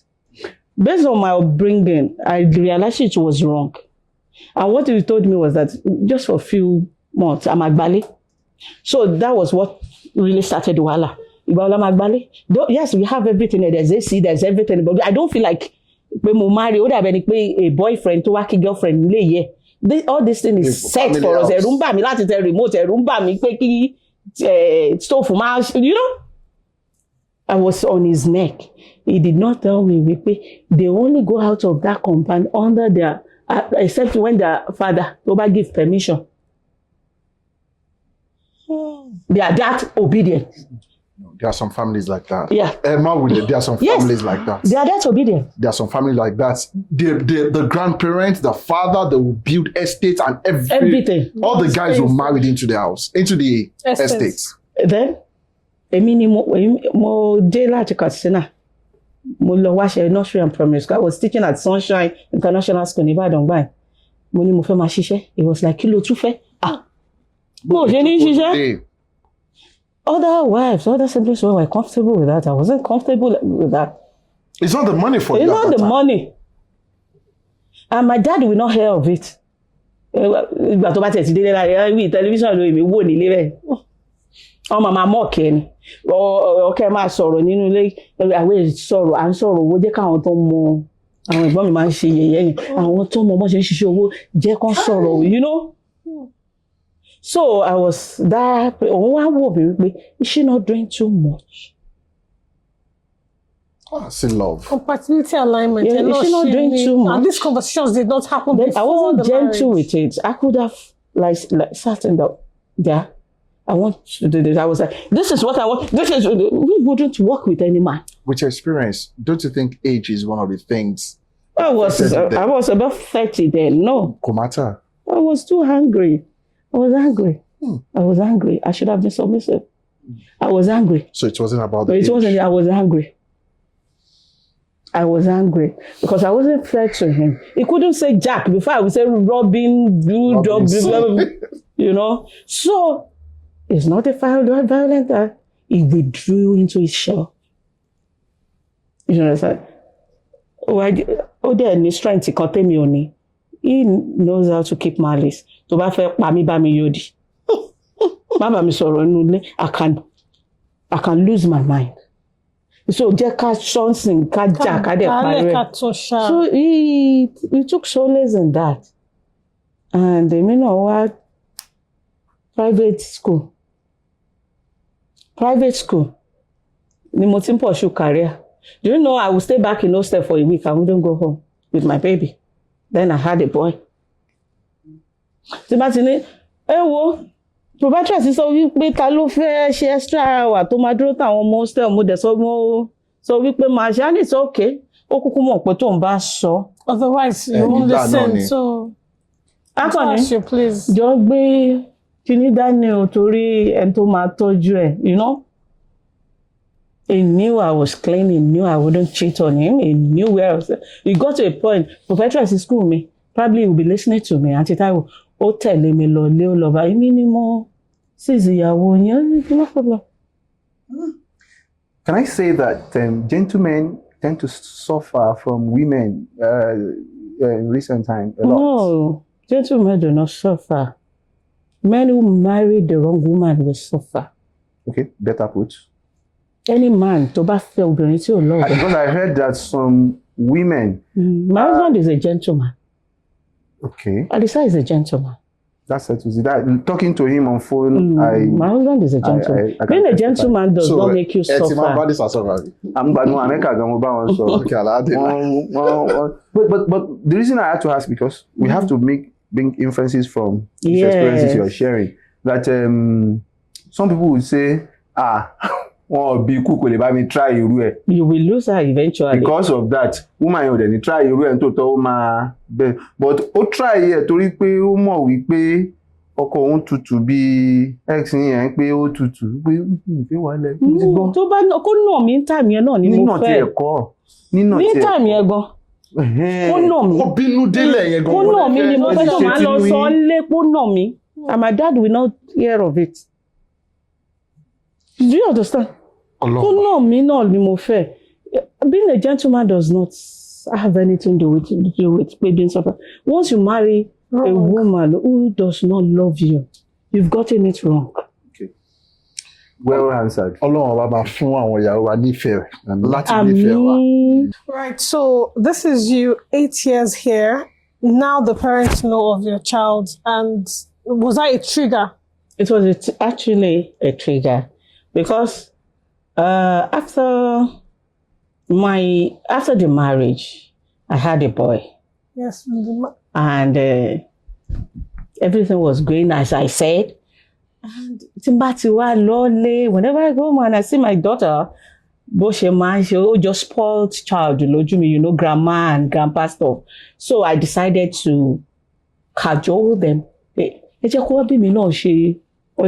deep within me, I knew that mommy. So she was 6 years then. To this house. So by that time, I had to move out of the house to his mother's house. But the mother wasn't alive. It was no longer alive, but apartments here and so I just brought in the child, thinking, assuming that everybody knew Lomo. So that's my first child. Innocently. And it was formerly a rumor. Now you have confirmed it. It's terrible. I felt the hatred. I saw the hatred. You understand? What happened? Don't worry. And coupled with the fact that issue one lay. Mr. Gofreda. I was the one who took him to church. Oh, you did. He started going to church. He started Exactly. going to church. Just to please you, anything. Another problem is, we left the family house. He couldn't tell his parents that we were actually moving. We left before he told them. And it was like, So everything was stacked up against you. My father-in-law did not hide it. When I had my second born for them, my parents came, he sat them down, he said, ọmọ yín ò lẹ́kọ̀ọ́. Ó mú ọmọ mi kúrò nílé. Àwọn ẹ̀gbọ́n ò tó bẹ́ẹ̀ láti ṣe irú ẹ̀. You know? So it was like the news went around a big family. It was like a mafia family. Baba now ate everybody ate Right. So whatever I do, èmi náà mi wà ní patient. Èmi náà wà wò pé kíni. Èmi mo fẹ́ dúró tẹ́lẹ̀. Èmi like yín tẹ́lẹ̀. Ó bá gbé wá máa gbé fún yín. You understand? Mo kọ́kọ́ pa wọ́n tì. Because I was too scared. The upbringing náà ṣì wà ń bẹ̀. Mo ò lè dúró wojú àgbàlagbà báyìí kí n bú. So instead I just withdrew into my shell. Mi ìdílé wọn. And Timbari a castle. So and it went. Go to the Wipo Dojo Con. I suffered for it. I went through some stress. I told you I was hawking rice. Okay. You've not had? No. Because when I had my second child, being a private school, she was secured. Wọ́n gbà mí padà. Ọ̀nà ọ̀dọ̀ bàbá ti block. My husband wasn't buoyant. I had no money and I'm not the type that would go back home to ask my parents for money. I started with puff by the roadside. Wow. Later, I graduated to Dundu. Later on, I told you about one of my brother. Told me, oh, the machine jẹ́ there no. Rice sisi amala ya Jamie. I wake up around 1 a.m. Mami shop oúnjẹ ṣetán by 6 a.m. in the morning. Mo gbọ́dọ̀ ti dé junction by 7 a.m. Ìbàdàn ni ní Ring Road. Àwọn tó ṣì mọ̀ mí bẹ́ẹ̀ ní the catch bus stop. Màá tó oúnjẹ. Ṣé mo pé ọmọ tí ò gbọ́ràn náà ọkọ ti pátì. Bí bá ti jẹun tó fẹ́ jẹ tán lọ èmi náà máa tún mọ́ ọmọ lọ school. Nínú ẹ̀ náà máa tún mú lọ. Ẹbí ọmọ tí ò jìyà rí. Tí mi rí nǹkan, that really toughens me up. And there was a beautiful day that I collapsed. And I woke up. Stress. It was stress. And I got distressed. There was a time tí mo rìn kúrò nílé that they were looking for me. I think I told that story too. Silent treatment. Inú gbó Sanyo náà ti rí mi Ìbàdàn. Àfà kan náà ló rí mi. So I think God has been merciful unto me. Ọlọ́run ti ń pè mí wá sínú Islam tipẹ́. So gbogbo period you were still a Christian? I was a Christian then. Because mo lọ church, mo gbọ́ ọmọ ké lẹ́yìn mi. I was walking. I was lost. I was confused. I didn't know what. Mo wọ church kan, wọ́n lé mi dànù bẹ́ẹ̀. Mo rántí prayer point wọn. Nígbà tán lé mi. Mo bọ́ síbẹ̀, wọ́n ní what do you want? Mo ní I'm looking for my husband. Torí mi mọ̀nà lé mọ́. Wọ́n dẹ̀ lé mi. The next prayer point tí wọ́n àyẹ́ sọ ni, ó ní ayé ti sọ màmá ìyá ọmọ mi ìdìdàkudà. Gbàdúrà káyé má sọ ẹ́ dìdàkudà. I knew she was referring to me because I was walking barefooted, baby crying at my back, and I was flowing blood all over me. Subhanallah. I was confused. Okay. And like you said behind the camera, I was soft. I think I was soft. I'm just adding part mi mo kàn máa ń fẹ́ fi láti protect ara mi. Protection mechanism. It was this affair that saw the way wọ́n ṣe lé mi. Wá pè mí. What do you want? Money, I'm looking for my husband. Who is your husband? I mentioned the name. Do you have his number? Yes. And he called. Obìnrin kan wà bí ogbó ọmọ pọ̀ ẹ bá wa mú dúró àti wà. Olúwa mú ó fún mi lómi. That was the only thing that I knew. The next thing I knew was that I realized I was in Adeoyo hospital. Mo dẹ̀ rí. Ó dúró. Ó sọ ọ̀rọ̀ burúkú sí mi. Only when I saw your family that came to pick you. Kí ló ṣe? Sọ̀rọ̀. Ó tún fi ọ̀rọ̀ Ọlọ́run bò mí nínú. Nígbà tó scold mi tán. Ó sọ fún mi. Mo lọ́mọ mi dà. Ó ní ibi tí mo ti rìn kiri inú igbó yẹn. Ó ní mo máa ti dé inú igbó. Ó ní tó bá yọ ọmọ lẹ́yìn mi ńkọ́. So that was it. And when I left the hospital, ibẹ̀ mo ti kọ́kọ́ ní issue with my breathing. Tony mo ní low BP. But Dr. Wani, you can't do that job again. It's too short. Báwo ló ṣe ní sùn? 1 a.m. lóru. Time tó ń dùn jù ló máa dáná. No. So mo dẹ̀ ní kò sí bí mo ṣe fẹ́ ṣe, nobody likes me again. Mo dẹ̀ ríṣẹ́. As a graduate, my husband doesn't love me. So it was my fault. So when I got home, ọjọ́ yẹn mo kàn ní aláyé mo lọ lé wa. Wow. And he said, okay. With 2 children. With 2 children, right? You know, I was actually, I was expecting him to say, kí ló dé jẹ́ aṣọ. Time yẹn, ó ti rẹ̀ mí. So I was expecting him to say, let's sit down and talk about it.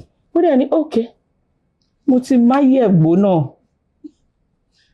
Mo wá ní, I'm going with my children. Ó ní, bye-bye. It's all right. Mo wá kẹ́rù.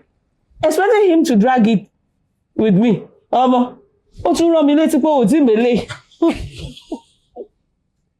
Ó wá yá mo ní mo lówó mọ́tò. Màá bẹ̀ pé lágbájá. Time wo ló fẹ́ lọ lọ́la? December 11, 2012. 5 a.m. mo ṣì ń sùn lọ, mo ti believe pé mo bluff lánàá ni. Mo ti sùn lọ. Mọ́tò ti dé. Lágbájá ti dé. Ẹ wá máa lọ. That was when I know pé. He was done. When was your first child then? What padà sọ́dọ̀ àwọn ọmọ mi? With me. So you are going back home now with He loved the girl. No. Mo mú ọmọ yẹn wá gbé pẹ̀lú mi later. So you are lọ́dọ̀ yìí. So ọmọ ti wá di mẹ́ta. That's what I'm saying. Where were you heading? Iléṣà. Ọ̀dọ̀ dájú.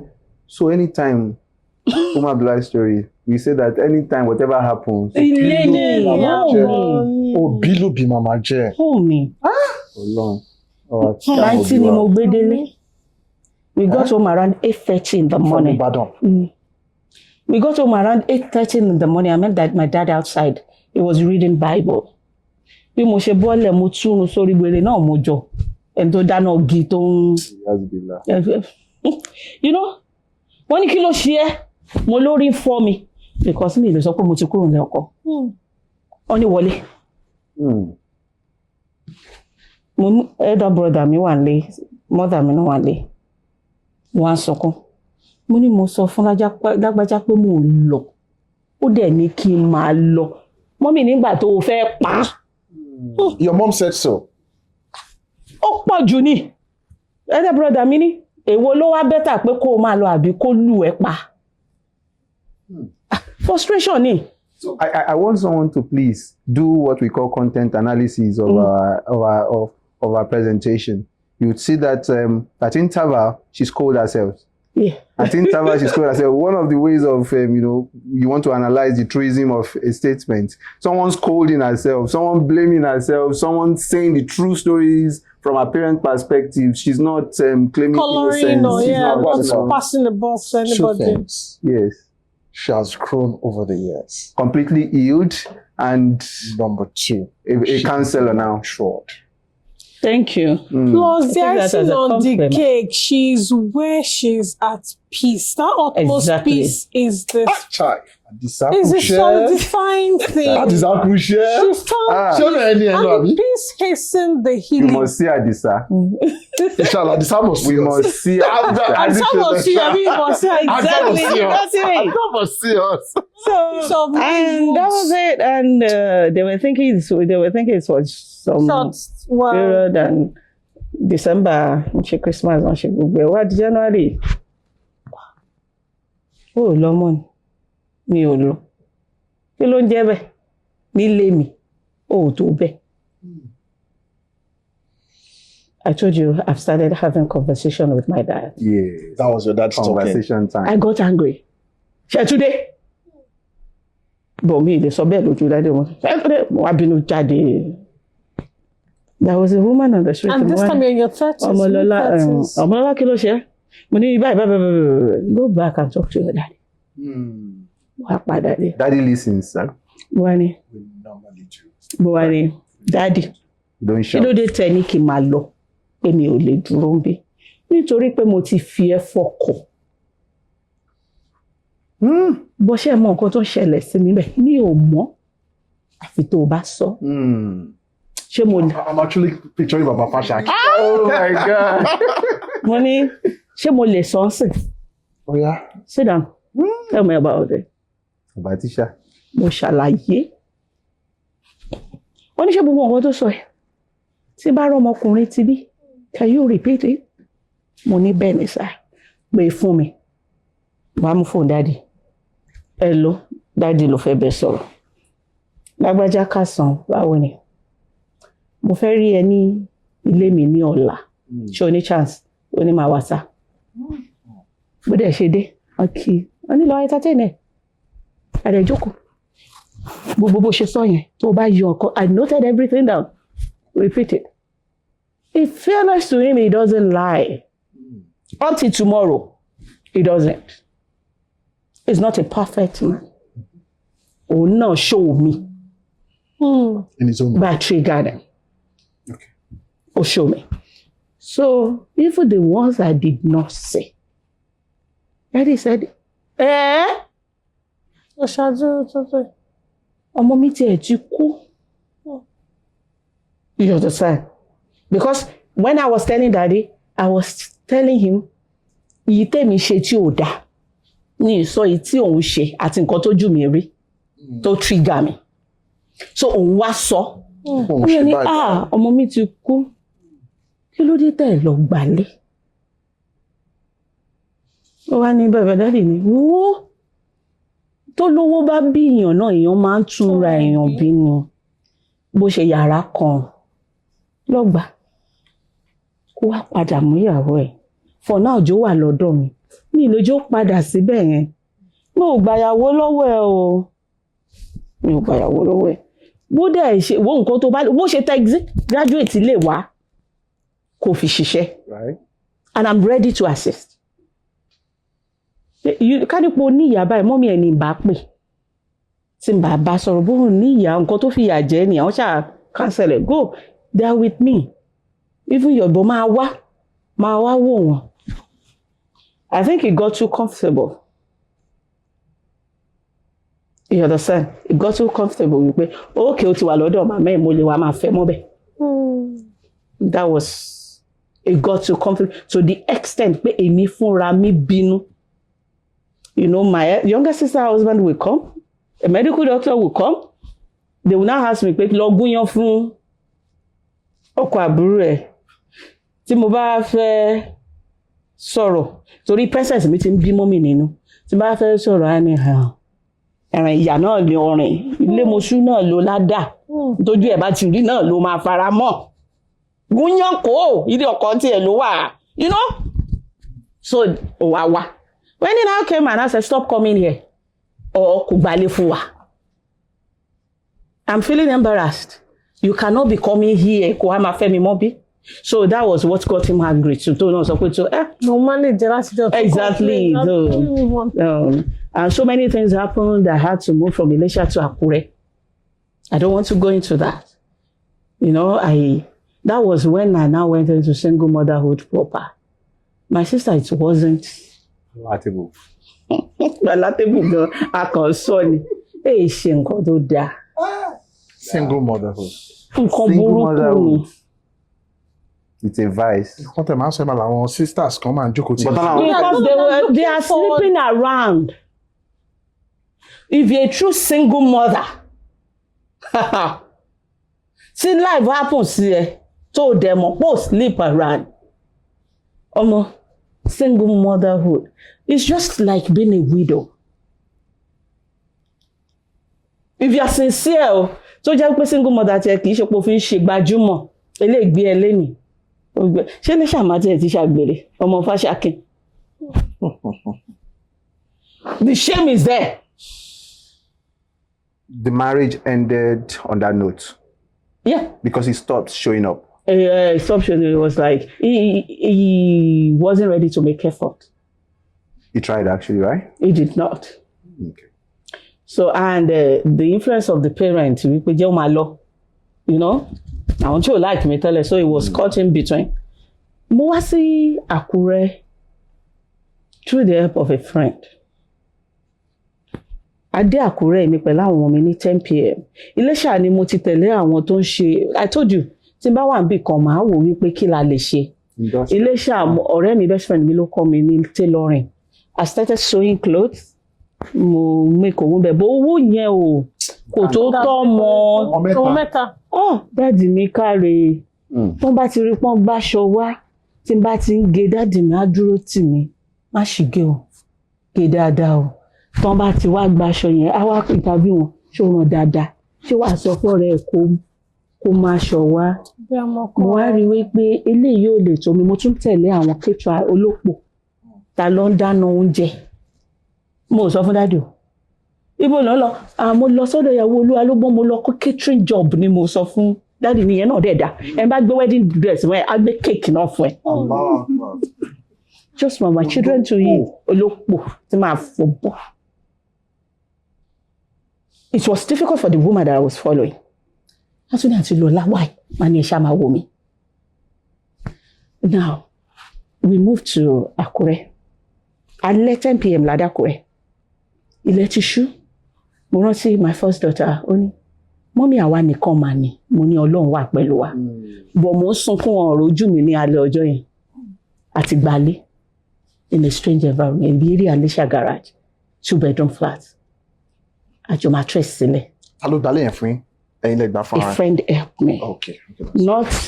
Ẹ ti fowó ránṣẹ́ náà láti. Ọmọ school ẹ̀ mi ló bá mi. Okay. Now, ọ̀rẹ́ mi yẹn wá ní, ṣé wàá máa ta mineral? He gave me 500,000 naira. Then? That's another story entirely. Bí mo ṣe meet ẹ, tó ṣe jẹ́ wípé ó help me. But I waste your time if I go into that. Wow, 500,000. What year was that? 2020. No, it's now 2014. I spent 2 years in Elisha. Okay. 500,000 year 2014 for you to start something. How easily did that come by? Because some of us don't buy yẹn. Ó gbọ́ díndín lẹ́ngbà yẹn. 500,000. The person was even the person that paid for my house rent, which was 200,000 then. Maybe that's the new man coming in. No, far from it. It was a schoolmate. We both attended Ogedengbe Commercial High School. And I don't want to go into that because it's fake, but that story is already on my page. Okay. I told people about it already. Well, what's your Facebook page? Mewolaka. Mewolaka. Okay, on I Facebook. told people about it, and I might likely repeat it. Okay. So people can actually help without string attached. 700,000 at 2014. Apart from that, I was collecting upkeep. 500,000. Upkeep. Stop it now. 500. Wait, 200,000 only. 500,000. Oh, business. That's the upkeep. Exactly. Could that person must be an angel. I saw him once. It was a schoolmate. All my mates, they know her. I don't know him. We call him Oyo. Immediately I say Oyo, everybody will have known now. Oyo is now a maybe Casting. billionaire. You know. The only thing he said was, "If what a man come anyway." Are you serious? Because he left when we got to GS3, and when his results was woeful, He dropped her. he dropped out. He had no parent then. He walked. So Morocco had the lecturer and become Did you say he's a billionaire now? billionaire. And he dropped out. He did. You wake on Owo, brother. You wake on So I was Owo. like, I am going to help you. He was a good man. He's still a good man. He's still a Mashallah. good man. His wife knows me. Oh, alhamdulillah. You know, we are all friends, childhood friends. I'm a story lórí page. So he helped me. Even though I wanted to say, narrate the story on my page, he warned me not to mention his name. He doesn't like publicity. So he said, okay, move out. He was the person that said, ilé ibi tó wà yẹn wọn lè respect ẹ. Inú mọ́mí ẹ̀ máa bàjẹ́. Ìlú wo ló fẹ́ gbé? Mo ní mo máa Àkúrẹ́, ibẹ̀ mo máa gbà lọ school. I never knew I was coming to make Ejika. So, and Ejika náà l'Adisa àbí? òun náà l'Adisa. So Kí ló dé wọn pẹ́pẹ́ yìí náà? Ìwọ́n dẹ́ wá ọdún fún wọn pẹ́pẹ́ wà yìí bàkọ́ lè wà ní. Wọn pẹ́pẹ́ mi. Tó bá pẹ́pẹ́ yìí ni kẹ́ sọ. Ẹ̀yin náà mú mọ́ra ni. Straight bullet eléyìí. Ọlọ́run ní jẹ́ ó dàrú láíláí. Abiyallah. I got to Akure and he gave me money. Pé tí business yẹn fi máa, you know, borrow. He's a businessman. So he knows what being a businessman. So he bought us generator, he said I should go and register my children in school. And we did all that. We máa ń pè ní Daddy Ìfẹ́ àwọn ọmọ mi. Tá bá sì ń gbàdúrà máa ní ẹ rántí Daddy Ìfẹ́ nínú àdúrà. Wọ́n náà we pray for Daddy Ìfẹ́. So I started selling. That was when Islam happened. Allah. Islam happened in the city of Ibadan. Akure. Okay. The shop, èmi mo renovate. So I started selling it.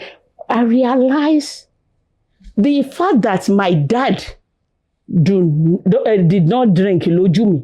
Though àwọn ẹ̀gbọ́n mi máa sọ wípé kọ́ tó dàgbà pọ̀ wọ́n mu ọtí rí bọ̀ wọ́n stop. Àti wípé ó lè fi ọtí ṣèyàn lálejò ńlẹ̀ wa. When he said I should include all this virgin to more àwọn drinks yẹn, I couldn't. Okay. I was like, hey, táwọn ẹ̀gbọ́n mi bá tiẹ̀ ní wọ́n fẹ́ wá wò mí pé wọ́n. Àwọn tí fẹnujá nǹkan kan yẹn. Èyí tó mọ fẹnujá. Okay, alhamdulillah. Virgin to oríṣiríṣi kó máa lọ. Pé táwọn ẹ̀gbọ́n mi bá tiẹ̀ láwọn forgive me, ẹ mọ̀ pé ó ti di méjì báyìí. Be out of wedlock. Ó fọkọ ẹ̀ sílẹ̀. She is a disgrace to the family. That was what I was called to my face. So kan tó wá sàkúrẹ́ kan rí mi kí n máa tọ́ tí wá ní àṣẹwò tó fẹ́ ṣe náà ní ìránù tó fẹ́ ṣe. So I couldn't.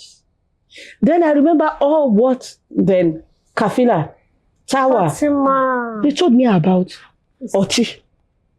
Because nígbà táwa ní school I wanted to try it. I also be like, you understand? Mo jẹ́ kí n mọ̀. The funniest thing, wọ́n tún lè fásitì Bible pé ṣe máa kọ́ ń bẹ̀. Kí ariwo ni wáìdì ni èèyàn kìíní kan àti ọtí líle. You know, I couldn't. Mo wá ń ta ibẹ̀ mo ti bẹ̀rẹ̀ sí ń parọ́ fólórí. Báwo lọ́jà? Ṣé o ti ra àwọn kíní tó máa ń tà yẹn? Mo ti rà á. But I couldn't buy it. Kíní yẹn dẹ̀ bẹ̀rẹ̀ sí ní lọlẹ̀. You know, èló ni à ń rí lórí kíní. Àwọn kíní ló kọ́ wá mú mi. Kí náà tiẹ̀ pera àwọn internal revenue. Wọ́n kọ́ gbowó kan lọ́wọ́ mi owó táàsì. Ṣọ́ọ̀bù tí mo tún ṣe náà wọ́n léèyàn kan tí gbogbo ẹ̀ ṣáàdúgbò. Mo wá jókòó. Ọmọ ìlú ṣọ́kàn ẹ̀ ti balẹ̀ tó yìí. Wọ́n ní kó wá máa ta drinks ìwọ náà dẹ́ ìfẹ́ jókòó sínú shop. You know where you're coming from. Children, should we start selling food? We can sell it now because they were my friend. Money, but we don't have what to do. Ẹ jẹ́ lọ kó nǹkan tó wà ní kitchen wa. And I turned that shop to a mini restaurant. Màá kàn gbé stove síbẹ̀, màá gbé pot kékeré síbẹ̀. Kí lẹ́yìn tá à ń bí oúnjẹ níṣẹ́ lẹ́bà ó wà mo ti ṣe bẹ́ẹ̀. Màá sáré gbómi kékeré kan náà. Ẹ jókòó, ó yá lọ gbómi sí àmẹ́jì lọ gbómi síbẹ̀ ẹgbẹ́ kan mo ti ń tẹ̀bà gbígbóná. Ẹnu ṣe lámàlà. Omi ẹ̀ ló ṣe ìwé ìtẹ́ bá lè dúró 2 minutes kí n sáré rò. Báwọn yẹn ṣe oúnjẹ ẹ máa ń gbóná ó dẹ̀ fine. bó ti mo ṣe di ẹni tó mú ṣọ́ọ̀bù wọ́n kàn tún fún mi space kan lẹ́gbẹ̀ẹ́ kí ni mo kàn já méjèèjì pọ̀ ni mo wá dẹni tó lọ mọṣẹ́ mẹ́fà mo wá lo my first born ìyá àyọkà olóúnjẹ. That was when I started reading about Islam. Ìyá àyọkà olóúnjẹ. A member of Akadip now became my Akadip customer. Tó bá ti jókòó, màá máa bẹ̀rẹ̀ question. I was curious. It was the first person that gave me English Quran. I read the Quran. Lọ́jọ́ kan, I saw myself standing in the middle of the night. Mi mọ̀ bó ṣe ń kírun. Mo dẹ̀ rọra mi mọ̀ pé mo rúkú mo sùjúdù ni. Nítorí mo gbé sí Islamic channel, mo rí mo bó ṣe ń ṣe èmi náà ń ṣe. I was crying. I doff my hat. I salute you. I salute you. I was still standing. May Allah I'm continue. mentoring people. But do you not see how Allah then compensated? Thank you, my sister. Do you not see how Allah has beaten her into shape and said, I Well, need to have yeah, but Adisa If you, apart from the victimization of Adisa, yes. You understand me, right? What's going on? You know, using Adisa to victimize us. But then, that was fine. Me, I'm sure waiting for the Adisa story. How did Adisa come into the picture? Before then. No, before then. So, did you intend? And I must first thank Akadip for what they so deceived did before we left for the Islam. Okay. Before we leave that, when I eventually got married to him, I bought my first hijab, and he warned me never to use it in his house. Yeah. But I was a Muslim. Only on shame. Double they love hijab. Only Laura ìborùn yẹn wá tó 12 lóríṣiríṣi kọlù. That is what he wants in his house. How did you now meet the man that is now making you the happiest woman on earth? Because it is very, very obvious. 1 minute, sorry before you answer. Were you at any point in time thinking, I'm done with marriage? I'm not, let me face my kids. Did it ever cross your mind? Yes. You know, frustration. When you are sad, when you are angry, there are some things you say and you realize they are not the reality. Because when I left, I was like, oh. Ọkọ di méjì, technically ó di mẹ́ta. So, bí a wí ládé. Ṣé wá rí àwọn tó ṣàfẹ́ máa consider mi nítorí wípé ó dàbẹ́ ní fún marriage eléyìí dẹ̀ wá wọ̀ okay. Wọ́n wá tiẹ̀ wá despise mi pátápátá. Èmi kò tiẹ̀ ní ìdì mọ́. Daddy ti kú. My daddy loved me to the last. On his deathbed, I was with him. Nígbà tí mò ń gbé wọn lọ́wọ́ sókè, daddy ẹ dìde, ó yẹ tún dìde bú mi. Ó ní rárá ọ̀rọ̀ ò gbé bú. Àdúrà lọ̀rọ̀ ẹ gbà mo dẹ̀ ti ṣe. Á dẹ̀ mọ̀ ẹ́. Because we are close. Close gan. Kò tó di pọn kó sọ nígbà tí mo wá remarry tí gbogbo nǹkan tó ṣẹlẹ̀ tá work out. Marriage tí mo rò pé ó máa mú mi wọ Islam. Ó restrict me. Kò jẹ́ kí n ní knowledge. Painful. Yeah. Very, very painful. And I got a very wrong perception about Islam. Ṣé mo bá àwọn ará bí ṣe máa ń ṣe? Gbàgbọ́ ni a mọ̀ ṣe kinní kan. Kò ní, I saw all that. So I was like, Ṣé o tí mo fẹ́ wọ̀ ni? Ṣé nǹkan tó ń pè Islam but thank God for the foundation. Alhamdulillah. Mo rántí pé Fatima sọ wípé kinní wrong. Kafila àti Aunty Tawa ní school. Mo rántí pé wọ́n sọ wípé ẹni bá ń tẹyàn rìn, ẹni bá ń ṣe kinní kan, kò ń ṣara Islam. So I was now confused. Ẹni tí mo fẹ́ tí mo rò pé máa jẹ́ tí mo rò pé máa ra ìjáàbù fún mi tún ní. Àwọn tó lo ìjáàbù yẹn ò ń ṣe realist. You know? But my nature I'm always hungry for something. Timobati Believe in. believe in it. Alhamdulillah. So Now, finally, Ìyá Àyọ̀ká. Ṣé restaurant ni àbí? Ìyá Àyọ̀ká restaurant buka ló ń jẹ náà jẹ whatever. Mo mọ̀ bèrè yìí torí pé mo mọ̀ pé mo lè sí restaurant. Báwo lè jìkà ṣe wọlé? Thank you. Lẹ́yìn ìgbà tí mo wà lọ́run, mo lọ ṣọ́ọ̀bù mi mo ń ṣe. I found solace in Facebook. Facebook. Okay. I started preaching about marriage because I sat down, I had self-reflection About your journey. about my journey. I realized it was all my fault. I got it wrong. So, I won't hate men because of this. I think I like that. I won't hate men. Because Ipe Orodun tó ṣẹlẹ̀ fún mi mo ní dislike àwọn. it takes a mean man to teach me lesson. I've been meeting with nice men. You met a mean man. Yeah. So I started telling people, nípa gbéyàwó, má fọkọ ẹ lẹ̀. Nǹkan tó bí má fi ọkọ ẹ sílẹ̀ gan nìyẹn. Kó má bàa ní ìrìn àjò tí mo rìn. Di ọkọ ẹ mú. Di ọkọ ẹ mú. Irọ́ ló ń jẹ́ mi ò fọkọ mọ́, ara máa bèrè. Now, politics wọ̀. Àbẹ̀rẹ̀ sí ní Tinubu. Àbẹ̀rẹ̀ sí ní sọ̀rọ̀ ni mo bẹ̀rẹ̀ sí ní sọ̀rọ̀ nípa politics on social media. My husband, tó bá fẹ́ ṣe ebú Tinubu. Yeah, really? Hey, Tinubu gbélé wa. I believe so much in Tinubu. Wow. So probably because I was campaigning for Tinubu then, it just came into my my WhatsApp was on Facebook then. Mo ṣì wà inexperienced bí mo pé wọn kì í fi fóònù, you know, everybody was personal line, sorry, like Facebook. It was just hello, Kiriko. How are you? Fine. What you discuss about Kiriko, we started discussing politics. You understand? Then, mo tún padà bẹ̀rẹ̀ ṣé mo pé ẹni tó ti ní kí n má lò jab, which I love. Don't nǹkan tí mo ń gbà yẹn náà ń ṣe jab cape. So I started using my cape. He now said, "Are you a Muslim?" I said, partially, is either you a Muslim or you are not a Muslim. Oh, and you go lórí fẹ́ǹsì. I now ask him some questions. Tí nǹkan báyìí bá ṣẹlẹ̀, báwo ló ṣe máa rí nínú Islam? Àṣé mo lọ tọ́ mo rán olófòfó iṣẹ́ ni. Àṣé àfáà mi ni mo lọ tọ́. Oh gòdògòdò bí mo ṣe ní lecturer nìyẹn. Àbábí o. Go long ni ko na wa do. Bẹ̀rẹ̀ sí ní argue. You were arguing with them. Yes, because mo ti ní prior Knowledge. Yeah.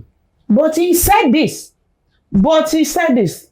He will now take me back. Do you have Quran, English Quran then? Maka.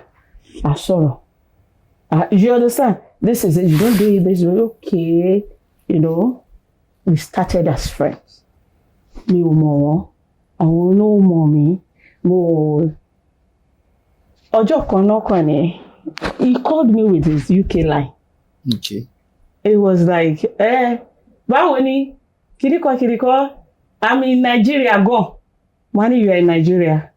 Why not in Nigeria? When but you are using UK number. Only, yeah. Kiriko. Aṣíwájú, àtúnsọ̀rọ̀ nípa aṣíwájú. Kiriko, be careful. You don't have to step on toes because you are doing politics. He has always been like a big brother. People can easily misunderstand you because you sound aggressive, but if somebody moves closer to you, we know you're a very simple woman. Please do not, you know, he never asked about my marital status. We never discussed it. It never crossed my mind. Okay, me more what I saw dey be Akure na Akure. Akure ewo, mo ní Akure pé méjì ni. Mo ní ma Akure ni mi Akure mo wà. Mo ní really okay, I will bring my family, we'll come and eat. And he came with his family. He met my mother then. My mother was in the shop. When you say his family, his children, right? No, his siblings. Okay. Because So, family. I get it. No. Okay. So I served them and he wanted to pay. I was like, Zomi, you are my guest. But I didn't allow him eat his food in peace. Question about Islam, you know. So he realized I was hungry for knowledge. So he gave me some text. He went back. But my husband is smart, huh? What a marriage you go, she will. But you must talk very good too. Honestly. Before he could propose, he got follow. Oh yeah! Oh my God! We much more conversation wa on Islam ne. Nígbà tí mom mi sick tó di pé mo fẹ́ máa tọ́jú, mo fẹ́ máa kanra. Ọlọ́run pọ́n ẹ lé báyìí. Ọlọ́run fi tọ́jú òbí ẹ sí ẹ lọ́wọ́. You don't want to grab the blessing. Wow. So ìwọ ti máa kanra. You don't say báyìí ni ṣe báyìí. Being on medical kìnìún wọn tún ní kìnìún lọ nǹkan báyìí fún wọn ṣe báyìí. You know, he gave me peace. He assisted me. Tí wọ́n ní mi rówó. You know, I was curious. Who is this man? I really saw him once. Once. And that was going on 20 minutes in a restaurant. I saw a debate when I told him that. Because he's always avoiding personal discussion. Sorry, I never asked. And he will not call you ni unholy hour. He will call you maybe also, and the discussion will be strictly Islam or politics.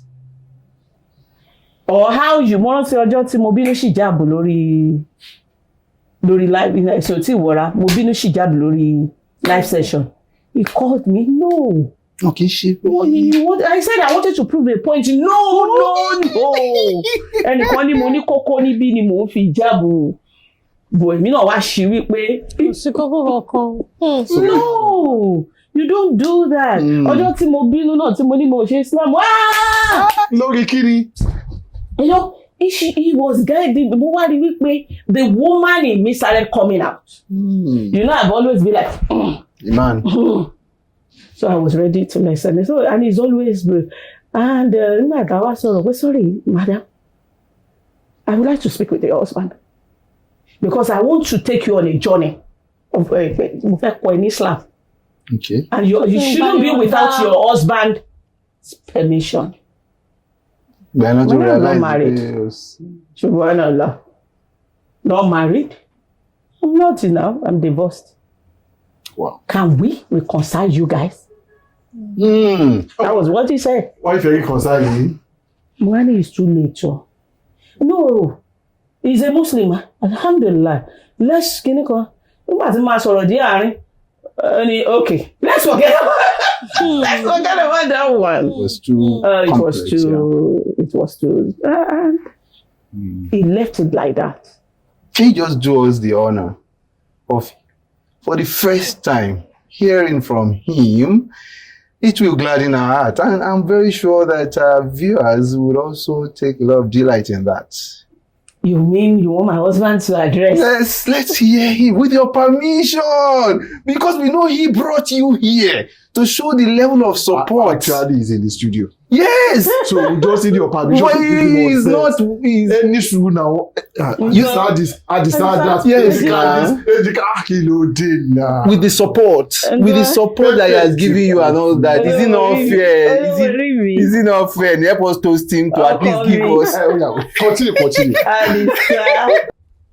We have, of course, should be a toast one now, right? Okay. Toast one, because I am sure he's not prepared. He's going to be a very reserved person. He's a very reserved person. Hold on. Okay. What if they want a Jika Yoka? How that after the president in Nigeria? Oh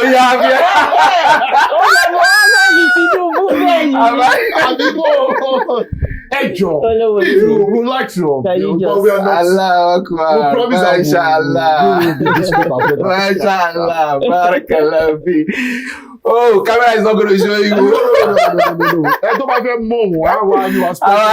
It's exclusive for Deen Uncoded. Yes, for the crew alone.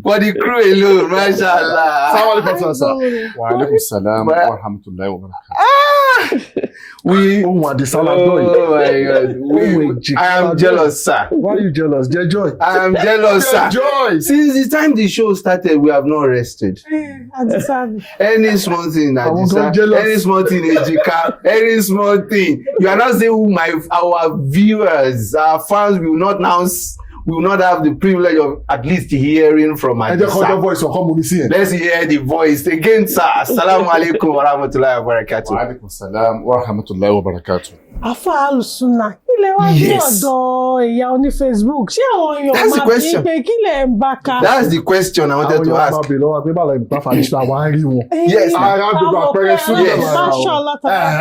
Yes. Yes. Ejika is Afa Alusuna, and his appearance is reflective of that. And it is his handwork that you are seeing on the wife. Okay, it's a reflection from hijab to this and to Jelubab. Now it is very apparent. To not remove hijab again, inshallah. How did people receive it? أعوذ بالله من الشيطان الرجيم بسم الله الرحمن الرحيم ثم الصلاة والسلام على سيدنا محمد صلى الله عليه وسلم وعلى آله وصحبه وسلم تسليما. السلام عليكم ورحمة الله وبركاته. وعليكم السلام ورحمة الله وبركاته. Inú mi dùn láti wà pẹ̀lú yín. Kọ́lọ́mọ kó bá mi san yín ní ẹ̀san olóore. Ìtẹ̀ ń ṣe yìí, iṣẹ́ ẹ̀sìn ni. Kọ́lọ́mọ kó bá mi kó yín lọ́wọ́. Wala la ilaha illallah. Náà, ìbéèrè tẹ́ béèrè, ìbéèrè ńlá ni. Ìbéèrè tí ó mì mí lákàlàkà. Tó mì mí lákàlàkà. Torí pé àkọ́kọ́ náà kí n tó dáhùn ìbéèrè yìí, mo fẹ́ sọ pé nínú àwọn ọkùnrin táwọn ń bí èmi lọ́lọ́ba nífẹ̀ẹ́ jù. Allahu Akbar. Èmi lọ́lọ́ba nífẹ̀ẹ́ jù. Ìtumọ̀. Ẹ máa ṣàlàyé, máa ṣe tafsir rẹ̀. Ẹ máa ṣe tafsir rẹ̀ o. Tafsir rẹ̀ pé after 25 years of marriage 25 years of marriage. Adébọ̀ àbọ̀mọ̀ sọ̀rọ̀ wọ́n ní gbogbo ìgbìyànjú tí Mùsùlùmí tó bá ṣe, ìnira tó bá rí ń bẹ̀, ọlọ́ọ̀bọ̀ ò ní dùn ní ládàá ẹ̀. Èyí náà mọ̀ pé ọlọ́bà sọ pé bísí làwọn ní ìsàyínú bí sọ́bùrù wọ̀sọ̀lá ní ká máa ṣe sùúrù pẹ̀lú ìrun kékeré, ká máa wá àrẹ̀ṣẹ́ wá sọ́dọ̀ wọn lọ́ba pẹ̀lú sùúrù àti ìrun kékeré. Mi ní sọ̀rọ̀ púpọ̀ nípa ìyẹn torí respect fún àwọn ọmọ mi tí wọ́n ti dàgbà tó ti wà ní ọkọ. Now ọlọ́ba wá wò mí sùsù, ó wá ṣe mí láàánú pẹ̀lú ìyàwó mi alákọ̀ọ́kọ́, ìyẹn tàjọ wá láti UK. Okay. Very resourceful. Alhamdulillah. Very supportive. Very intelligent. Wow. Now, mo fẹ́ òun nígbà tí ìyẹn ṣì wà pẹ̀lú mi. Okay. Now, after 25 years, tọ́lọ́run sọ pé ká wà papọ̀ mọ́. Ọlọ́ba tó wá wò mí ṣùṣù ní máa compensate pẹ̀lú 25 years of this endurance. Màá tún fún ẹ ní mi tó wà intelligent, tó wà hardworking and resourceful. Pẹ̀lú pé ibi ni ọlọ́ba nífẹ̀ẹ́ yìí. Ọlọ́ba nífẹ̀ẹ́ mi púpọ̀. Wọ́n yín táwọn odò ní màtàlá ìlà àtúnṣe. Látòsí wa. Tábàdí ká máa kọ orí tọ́lọ́ba ṣe fún wa àlè kàtọ́. Bẹ́ẹ̀ni. Now, alákọ̀ọ́kọ́ ni pé ìpàdé ẹ̀ èmi gò ní ládìyàn pé àti ìfẹ́ra wa. President Tinubu ṣe nǹkan lọ́dọ̀ yín nìyí. Torí pé even though ilé lè jẹ́gbà àkọ́kọ́ tí Be hearing your voice. ìyálé ẹ̀ máa gbọ́rọ̀ yìí pé nígbà tí tàgọ́kọ́ lọ àwọn míì wà lójú ọ̀nà tí mo ń pe àwọn ilé ni mo fẹ́ fẹ́. Látara ìṣọ́ra pé kí má ṣe mistake àkọ́kọ́ pé àwọn yìí ni mo fẹ́ fẹ́. Àmọ́ Ọlọ́run ò kádàrá ẹ̀. Torí pé bí àwọn obìnrin ṣe ní ìtànpẹ̀ ní red flag. Àwọn ọkùnrin náà ní red flag based on the past experiences. Yeah. So bí mo ṣe ń rí mo padà straight pé there's no way here. Àmọ́ látara àánú Ọlọ́run bá subhanahu wa ta'ala, then gbogbo nǹkan tí Mùsùlùmí bá fẹ́ ṣe kó ṣe pẹ̀lú ikhlas. Pé yín tí mo ṣe torí Ọlọ́run bá subhanahu wa ta'ala. Like I said, kò sọ̀rọ̀ fífẹ́ nínú ọ̀rọ̀ wa ń bẹ̀rẹ̀ rárá. Politics yẹn mi ṣe èèyàn tó pé I'm not a politician. Even I'm not interested in a politics. Àmọ́ mo nífẹ̀ẹ́ sí àwọn tí n bá ní trust nínú wọn pé wọ́n lè ṣiṣẹ́ ìlú bí mo ṣe rò pé ó yẹ kó rí. Nínú Islam a kì í ṣépè fún aṣáájú. Àdúrà là á máa ṣe fún aṣáájú pé kọ́nà bá jẹ́ kí wọ́n succeed kó kún wọn lọ́wọ́. So an antecedent the President Bola Ahmed Tinubu ní Èkó tí mo gbé all my teenage life, early adult life, mo mọ̀ pé mo rí ìgbìyànjú wọn. So nígbà yẹn wá jẹ́ pé òun náà ń kàpé fún. So ìmáa lọ sábẹ́ comment section nígbà yẹn náà torí pé àwọn kan argue against tó ń sọ kí mi náà kátà àwọn yẹn were just kind of Facebook normal thing. Okay. Now ǹbá máa ń mọ̀ gan mo wá sàkórè ńgbà kan àbúrò mi kan ló ní ẹ̀gbọ́n obìnrin yìí tó sọ pé ó wà instructive, yeah. àbúrò mi yẹn play fún mi náà obìnrin mà ní làákàyè o ètí mo fi lọ join lórí Facebook nìyẹn so don't let's be àbúrò mi ló introduce ẹ̀ sí mi. Okay. So kò fún ọ dáadáa bẹ́ẹ̀ni. So mo wá join gẹ́gẹ́ bó ṣe sọ ọ̀rọ̀ kọ̀ọ̀rọ̀ ló fi mọ̀ pé ọmọ Àkúrẹ́ ni mímú Àkúrẹ́ ló ti ń tajà wíwá tí mo wá síbẹ̀ láti kan patronize pé kéètì rí ẹni tó ń ṣiṣẹ́ yìí o. So àjẹun tán á lọ halas kò sí kankan mi díẹ̀díẹ̀ lọ́lọ́bọ̀ wá jẹ́ kí àṣẹ accept now nípa pé ṣé mi rí fìtínà pé obìnrin orí Facebook. Yes. Of course. Wọ́n ní Tọ́kì síbẹ̀ ayé. Àwọn ọ̀rẹ́ mi gangan tí wọ́n jọ bíga wá ọ̀pọ̀ lójú ọ̀nà Islam àti dáwà wọ́n ní Abu Hanifa obìnrin Facebook ló fẹ́ lọ fẹ́ láìláìlá àwọn obìnrin Facebook ẹ̀bọ̀n èmi obìnrin orí Facebook lè rí but ní tèmi rí ẹ̀yìn obìnrin kì í ṣe obìnrin Facebook ni mo fẹ́ obìnrin tó ní làákàyè àníbọ̀ àmọ́ sàṣàrà wọ́n ní káfẹ́ obìnrin pẹ̀lú ẹ̀sìn ẹ̀ owó ẹ̀ ẹ̀wà ẹ̀ and asalawo afit níta kọ́kọ́ wo ẹ̀wà intelligence tó nọmba fún ìyẹn ó jẹ́ kankan tí ọkùnrin tó bá ní làákàyè ká pọ̀sù intelligence yẹn ni mo wá pọ̀sù mo wá rí náà pẹ̀lú gbogbo tí wọ́n sọ pé obìnrin orí Facebook ló fẹ́ gẹ́gẹ́ èmi ni mo mọ tí mo rí ní ara ẹ̀ tí mo fẹ́ fi fẹ́.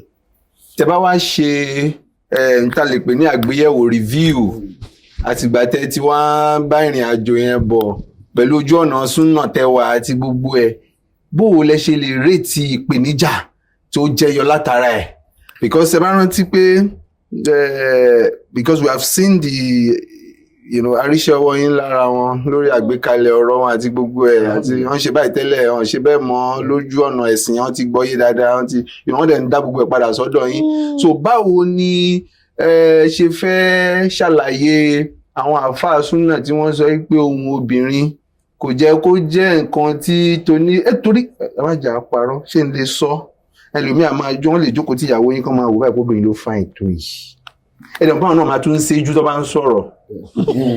ẹ̀yin mọ̀ ṣe jù. ṣé mo ṣe ń gbẹ̀yìn ní àti ìṣàfọ́jú yìí ìṣàfọ́jú ni I'm a broadcaster. ṣé ẹ̀ ní ọ lọ bojú ìtàn máa fẹ́ máa ṣiṣẹ́ ìṣá. Alhamdulillah Rabbil Alamin. Like I said earlier on, some of my friends sajalizo wọ́n pè mí ní aduyuth wọ́n pè ní aduyutha. Mo mọ̀ pé ẹjẹ́ mo tún mọ̀ pé bẹ́ẹ̀ni ó yé wa dáadáa. Aduyuth ni ẹni tí kì í jowú tí kì í jowú pé ìyàwó mi tí ò ní káyà ọ̀nà àti dignity ìyàwó ẹ̀. Kí ni kan ni wọ́n wá gbàgbé? Mo fẹ́ fi àsìkò yìí acknowledge sheikh wa Ustaz Shafi Bẹ́kúlá Shafi. Grand Mufti ọlọ́pàá kó bá ṣe dáadáa fún wọn. Wọ́n lè máa mọ̀ mí ọ̀wọ́n náà wá àmọ́ wọ́n nípa púpọ̀ lára ìtàmọ̀ sí tí wọ́n fi bring off tápẹ̀ ní dáwà methodology. Ibi tí ọ̀gọ̀rọ̀ àwa àfáàtà àrùpá ní àgbọ́yé ta kò sí ni àrùpá lágbọ́yé a tún wá ní àṣìgbọ́yé. Àfarabalẹ̀. Now, ṣẹ́rí dáwà kì í ṣe nǹkan téèyàn ń ṣe lẹ́ẹ̀kan pé lẹ́ni ọgbà Islam ó dẹ̀ gbọ́dọ̀. Adìmọ́sọ́lá yóò dìde pé MSS ẹgbẹ́ ni TMC ẹgbẹ́ ni ní ìwà síbẹ̀ láti wá kàmpé fún ẹgbẹ́ kankan. Àmọ́ ipa tí MSS ní nínú ìgbésí ayé ọ̀gọ̀ọ̀rọ̀ wa nígbà tá a wà ní secondary school Òun ló lọ yìí látara pé dáwà methodology. Alákọ̀ọ́kọ́ mo rántí there was one time tá a ṣe MSS week àmìràngbà yẹn ní Ìkẹjà council so ó dàbí pé nínú àwọn ọmọ secondary school tó wá kó wá ara wọn tó wọ tight mbẹ ara wọn tó wọ aṣọ kan tó wọ lónìí wọ́n ti ń dábùlẹ̀ rẹpẹtẹ. so ní ìyẹ̀kọ́ náà ẹ wo wọn sísẹ tẹnu kó wá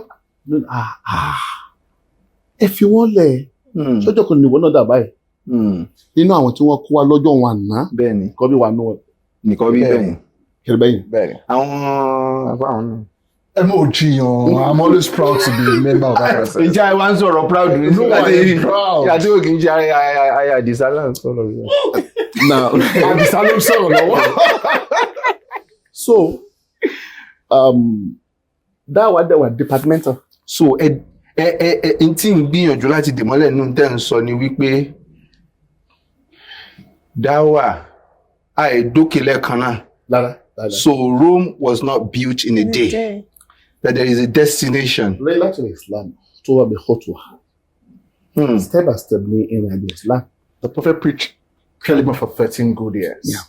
Àwa tá wà ń bì, àwa tá jẹ́ Mùsùlùmí gan, tá wá láti ilé Mùsùlùmí tán bí sínú Islam. Ṣáà ní John Islam. There was one time tí mi kì í kí n tẹ́lẹ̀. Ọmọ Mùsùlùmí dẹ̀ ni. So ìrìn àjò Islam. Combined honors lálá. Ìrìn àjò Islam bẹ̀rẹ̀ pẹ̀lú ìmàlágbọ̀yé. Díẹ̀. Kì í ṣe pé ọdún débi mi sílé Mùsùlùmí o.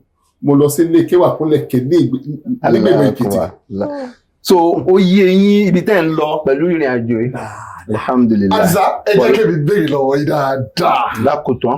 Báwo ni ó ṣe máa ń rí lára yín? Kí lẹ́yìn máa ń pè wọ́n náà? Mo ò bá wọn pè léjìká, wọn pè láyà Adisa, kí lẹ́yìn máa ń pè wọ́n náà? Ìtì máa ń pè pọ̀ Aláàkúrà nínú ilé nìyẹn. Àmọ́ ẹ jẹ́ pé àwọn obìnrin wọ́n like láti show. Stop it, I like Not it. for your consumption. I like it. Muhammad ni máa ń pè. Muhammad, báwo ló ṣe máa ń rí lára Ọ̀pọ̀lọlá. báwo ló ṣe máa ń rí lára yín tó bá ń gbọ́ èjìká tẹ̀ ń gbọ́ Àdìsá mi ní gbogbo ìgbà? How do you feel? Wọ́n ti ẹ̀dùn da gàrí kan gàrí ẹ̀kan tí wọ́n bá ń jẹ gan bí Adisa máa rùn nú ẹ̀. Wọ́n á ní gàrí Aya Adisa. Àṣà ò nà ó. Well, alhamdulillah. It's a good one. Mo sọ̀rọ̀ kan ṣáájú, mo ní Johnny, mo ní Ọlọ́run bá subhanahu wa ta'ala á máa sàn yín lẹ́sàn-án. Sacrifice téèyàn bá ṣe lójú ọ̀nà ẹ̀. Barakallahu fi. Mashallah. Bẹ́ẹ̀. Mashallah. So, inú mi máa dùn tó bá sọ pé èjìká. Aya Adisa. Torí pé èjìká yẹn, ó ní ìtumọ̀ tó bá dé láàrin mi àtòun. Ìtàn rọ̀ mọ́ èjìká. So kì í dẹ̀ ṣe pé bóyá even àwọn kan tẹ̀ tó bẹ̀ sí pé wọ́n pẹ̀lú èjìká kò lè pè ní adé orí. Tí wọ́n torí ọ̀nà Èjìká nǹkan tó kàn máa fi dàbá tó máa. Ó ní oyè kẹ́wù bọ́ lọ́rùn. But ìtumọ̀ kálukú Ọ̀tọ̀ọ̀tọ̀. So gẹ́gẹ́ bí mo ṣe sọ ṣáájú mo bọ́rọ̀ kan bọ̀ mo fẹ́ ìtì kankan bẹ̀yẹ̀. Ẹ bá ń hit ẹ̀. Nípa pé nínú àwọn tí wọ́n jẹ́ alùsùnà ọ̀rẹ́ mi tí wọ́n takò mí tí mo sọ fún pé ẹ ṣe sùúrù pé ìrìn àjò Islam èèyàn máa mu díẹ̀ ni. Bẹ́ẹ̀ni. Kọ́lọ́n tó sọ fún Mùsùlùmí kọ́ máa mu ọtí mọ́. Bẹ́ẹ̀ni. Ó ní látàkà ìbú sọ̀látà wà á tún Sùkárọ̀. tààrà múnà mọ́tà Kùlùn. ìgbà tó wá yá tó wá yé wọn dáadáa lọ́mọ ní ẹ̀sà ló dákà ádàlámù wà ní mẹ́sìlò ọlọ́bà tó sọ pé ẹ má mú mọ́ rárá bí. Fajtanibuhu la'allakum. Wọ́n wá sọ pé ẹni tó ti sọ pé kí má fẹ́ orí Facebook after a year plus a year now ó wá dé school kan tó fi yá ṣe advert ẹ̀. Wọ́n ní ṣé ìyàwó ẹ̀ lè bá mi ṣe advert náà ìtí mo fi sọ di pé hypocrite ló pọ̀ nínú àwọn èèyàn wa. Àbí àìnímọ̀ tó lórí dáwà methodology lè má jẹ́ hypocrite. Díẹ̀ ni inshallah very soon sooner or later wọn ní gbóhùn ìmọ̀ lórí Facebook tí kìí ṣe ti kú àmọ́ inú mi dùn pé ní tóun ṣe èmi kà sí dáwà ìbí lọ lé kí mi ìdá láwọn òun Ọlọ́run jẹ́ kó dá láwọn dáadáa àmọ́ kò kéwú yẹn lẹ̀ yóò wá kọ́ wọn sí. kéwú yẹn mo ti ẹ̀ gba dèkọ́bì kan tó wá ń kó wọn lé even though ó pause nígbà tí mo travel àmọ́ ìyá kan tí lè ṣàlọ. àwọn ò lè pín léjìká náà. kò bẹ́ẹ̀ wà. Abu Hanifa máa gbé méjì lórí sẹ́ẹ̀tì nìyẹn. Abu Hanifa lè yín náà. Abu Hanifa lè mí àmọ́ ok Abu Hanifa àgbà. Ọlọ́run ò ní pa Hanifa fún wa. Ọlọ́run ò ní pa gbogbo àwọn ọmọ wa fún wa. A dúpẹ́ lọ́wọ́ yín lẹ́ẹ̀kan sí. You know, on a tone of finality, sake of time, we appreciate that first you allowed her to come and speak. You know, to educate people. It's a long episode. We do hope. Nípa àwọn èèyàn ti kọ́ ẹ̀kọ́ ní ṣíṣẹ̀ ń tẹ̀lé torí kéèyàn tó wá lè jókòó láti wá máa mú ìtàn ìgbésí ayé ẹ̀ wá tí ó kàn yín láti máa mú wá ń ṣíṣẹ̀ ń tẹ̀lé fún yín ohun ẹ̀ kó má kẹ́kọ̀ọ́ mẹ́. Kó wá jókòó kó wá máa mú èébú lọ lọ́tún èébú lọ lọ́sì èébú lọ lọ́tún, that's your own problem. You understand? Torí ẹlòmínà tún sọ pé why is she not showing the husband? Is he your husband? Is he your own? No, my son says in the comment. Go to the comment section. You see. Why is she not showing the husband? Why is the woman's face? Why is the husband's face not showing? Why? What's your own? No, you bring your own husband. We'll show for you. You understand? Your husband, we'll show you. So before we call it a day, an episode. On this episode, fantastic journey. Very rough though, but we are thanking Allah for how it is right now. In 1 minute, we want to have that epic advice for people out there from Alhaji Ejika, Abu Hanifa, and from Haja Rukoya Omolola Mewolaka Omo Fashakin. Exactly. Aya Adisa. So I'm going to start. Maybe I should help. Okay. So that we will maximize it 1 minute. Yeah. Abu Hanifa, mo fẹ́ kẹ́ bá ọkùnrin sọ̀rọ̀ láàrin ìṣẹ́jú kan tó sọ ẹ̀. 1 minute, please. No. Àwọn náà mo fẹ́ kọ́ bá àwọn obìnrin sọ̀rọ̀ Láàrin 1 minute. láàrin ìṣẹ́jú kan. The epic advice tó bá rí tẹ́yìn ò bá tiẹ̀ wo gbogbo ẹ̀ látọ̀gẹ̀dẹ̀. Ilé tí mo fún ẹ yìí, ó wá látọkàn mi, ó wá láti inú mi, gbogbo ìgbésí ayé mi bí mo ṣe rí, ó mo fún ẹ ní 1 minute yìí. Abu Hanifa. Sọlá ọkùnrin tó bá fẹ́ níyàwó kejì ó gbọ́dọ̀ ní sùúrù dáadáa. Kó má dẹ̀ expect pé ìyàwó àkọ́kọ́ tó ń fẹ́ lé kò ní tara, kò yí sí wọn àtara. Àmọ́ lásìkò yẹn gẹ́gẹ́ ló wá nídìí sùúrù jù kó understand the obìnrin yẹn pé ìtara yẹn. Àmọ́ kóbìnrin náà tí wọ́n fẹ́ yàwó lé kó má ṣe àṣejù torí pé ní tó bá rò fún ara àta tó bá ti balẹ̀ jẹ́ ilé ẹ̀wọ̀n á bá bà á jẹ́ kò sì ní repair. Online in-laws wọ́n pọ̀. Agèkìdè ẹ̀ sọ́fù ọ̀rọ̀ ẹbí lórí social media inú ilé náà ni a ti máa ń sọ̀fẹ̀. Ṣeun. Ìyàwó tuntun tá a bá fẹ́ náà kó ṣègbìyànjú kó try as much as possible kó wo environment today kó fáwọn tó bá ń lé ní ìwọ tí wọ́n kí ìrẹ́pọ̀ bá lè wà láàárín gẹ́gẹ́ bí mo ṣe experience ọ̀rọ̀ fún gbà kan. Alhamdulillah. Abu Hanifa, jazakumullahu khairan. So, one message in there. Kò ń ṣe pé èjìká mi. Adisa mi. It did not come so rosy. Exactly. There were sacrifices. There were sacrifices. Barakallahu fi. Jazakallahu khairan. Ẹ ṣeun. Amarin ba. Mo dìmú. Inshallah. Tayyib. Naam. Okay, Adisa. The star in the house. Thank you. Ẹ̀yin ẹlẹgbẹ́ mi ìbẹ̀rẹ̀. Kò sọ́kùnrin tá a lè fẹ́ tí a bá ti nífẹ̀ẹ́. The first thing you have to do is let the love of your husband be in your heart. You will be able to tolerate, endure, persevere, and understand him. Onísùúrù á fún wàrà kìnìún. Ẹni tó bá fi ìfẹ́ hàn fún kìnìún náà á fún wàrà kìnìún o. Nítorí wípé ibi gbogbo náà kádìí yálẹ̀ o. Bó o bá rò wípé ó green the other side, you might be looking at mirage. Tí ò real. Don't learn in a hard way. Stay put. Work on your marriage. That your mumu husband is somebody's prayer point. That's just it. Jazakumullahu khairan. That's so powerful. So powerful. So powerful. Máa fẹ́ lè kun Táíwò. Máa fẹ́ obìnrin tí ó bá nífẹ̀ẹ́. Obìnrin tó dọ́dọ̀ nífẹ̀ẹ́ ni kò fẹ́. Bẹ́ẹ̀ ṣe sọ lẹ́ẹ̀kan nù. Bẹ́ẹ̀ni. Obìnrin tó bá kí ló wí. Ó ní voice yóò jáde. Òjíṣẹ́ àbí ni kò bá sọ̀rọ̀. Ó ti gbọ́ tí mo sọ inshallah. Obìnrin tó bá nífẹ̀ẹ́ ni kò fẹ́. Bẹ́ẹ̀ni. Thank you so much, ma'am. You're welcome, Jazakumullahu khairan.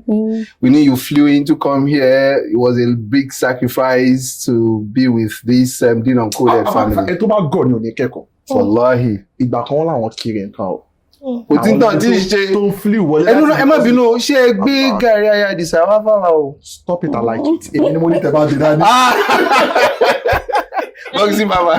Thank you very much. Àjẹ̀bú náà, kí lẹ́ fi gàrí ṣe? I love Gary. Garium. Wọ́n ń jẹ gàrí lẹ́kọ̀ọ́ àbẹ̀.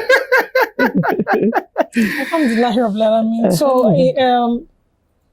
truth is always bitter. But Exactly. so if you notice through her journey, she was always self-reflecting, always self-auditing. And that's what will make you a lot better. So for the sake of your own journey, for the sake of your own peace of mind, be sincere when you do those self-reflections and take the lessons that you've heard in all of this. Ameen. Jazakumullahu khairan. Abu Hanifa is my name. Yes, because we have Abu Hanifa Kabir in the house. Okay. Ẹ wo, àdẹ̀bẹ̀ Ọlọ́run wípé k'Ọlọ́run kó bá wa fún ààrẹ wa náà ṣe. K'Ọlọ́run má bàa dojú tì yín. Torí àbí bẹ́ẹ̀ kọ́? Torí ẹ̀yin tẹ́ ti tira yín síwájú ẹ̀yin sìn àwọn èèyàn kan tó jẹ́ pé kí ìṣubú náà máa ń fẹ́ Ọlọ́run wá ní jẹ́ ká síwájú ṣubú tẹ́ fi wá di ẹni ìdójútì Ọlọ́run ó jẹ́ kí gbogbo wa kájọ jèrè orílẹ̀-èdè Nàìjíríà. Kọ́sìm Fúnmiláyọ̀. Until another episode, we have the curtain to be signed off totally by JB. the fine boy in the house. Ọkọ̀ gbá mi. Ọkọ Tóyìn. Jazakumullahu khairan. Jẹ́ gbẹ̀gbẹ̀ ọ̀yàn kan tí ń parí. Ọkọ Tóyìn. Tinúkọ́lọ́ Tóyìn Aisha Fọlámi.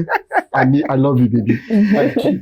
Really? I love you, baby girl. No, no, she my baby girl forever. Assalamu alaikum. Alaikum salam wa rahmatullahi wa barakatuh.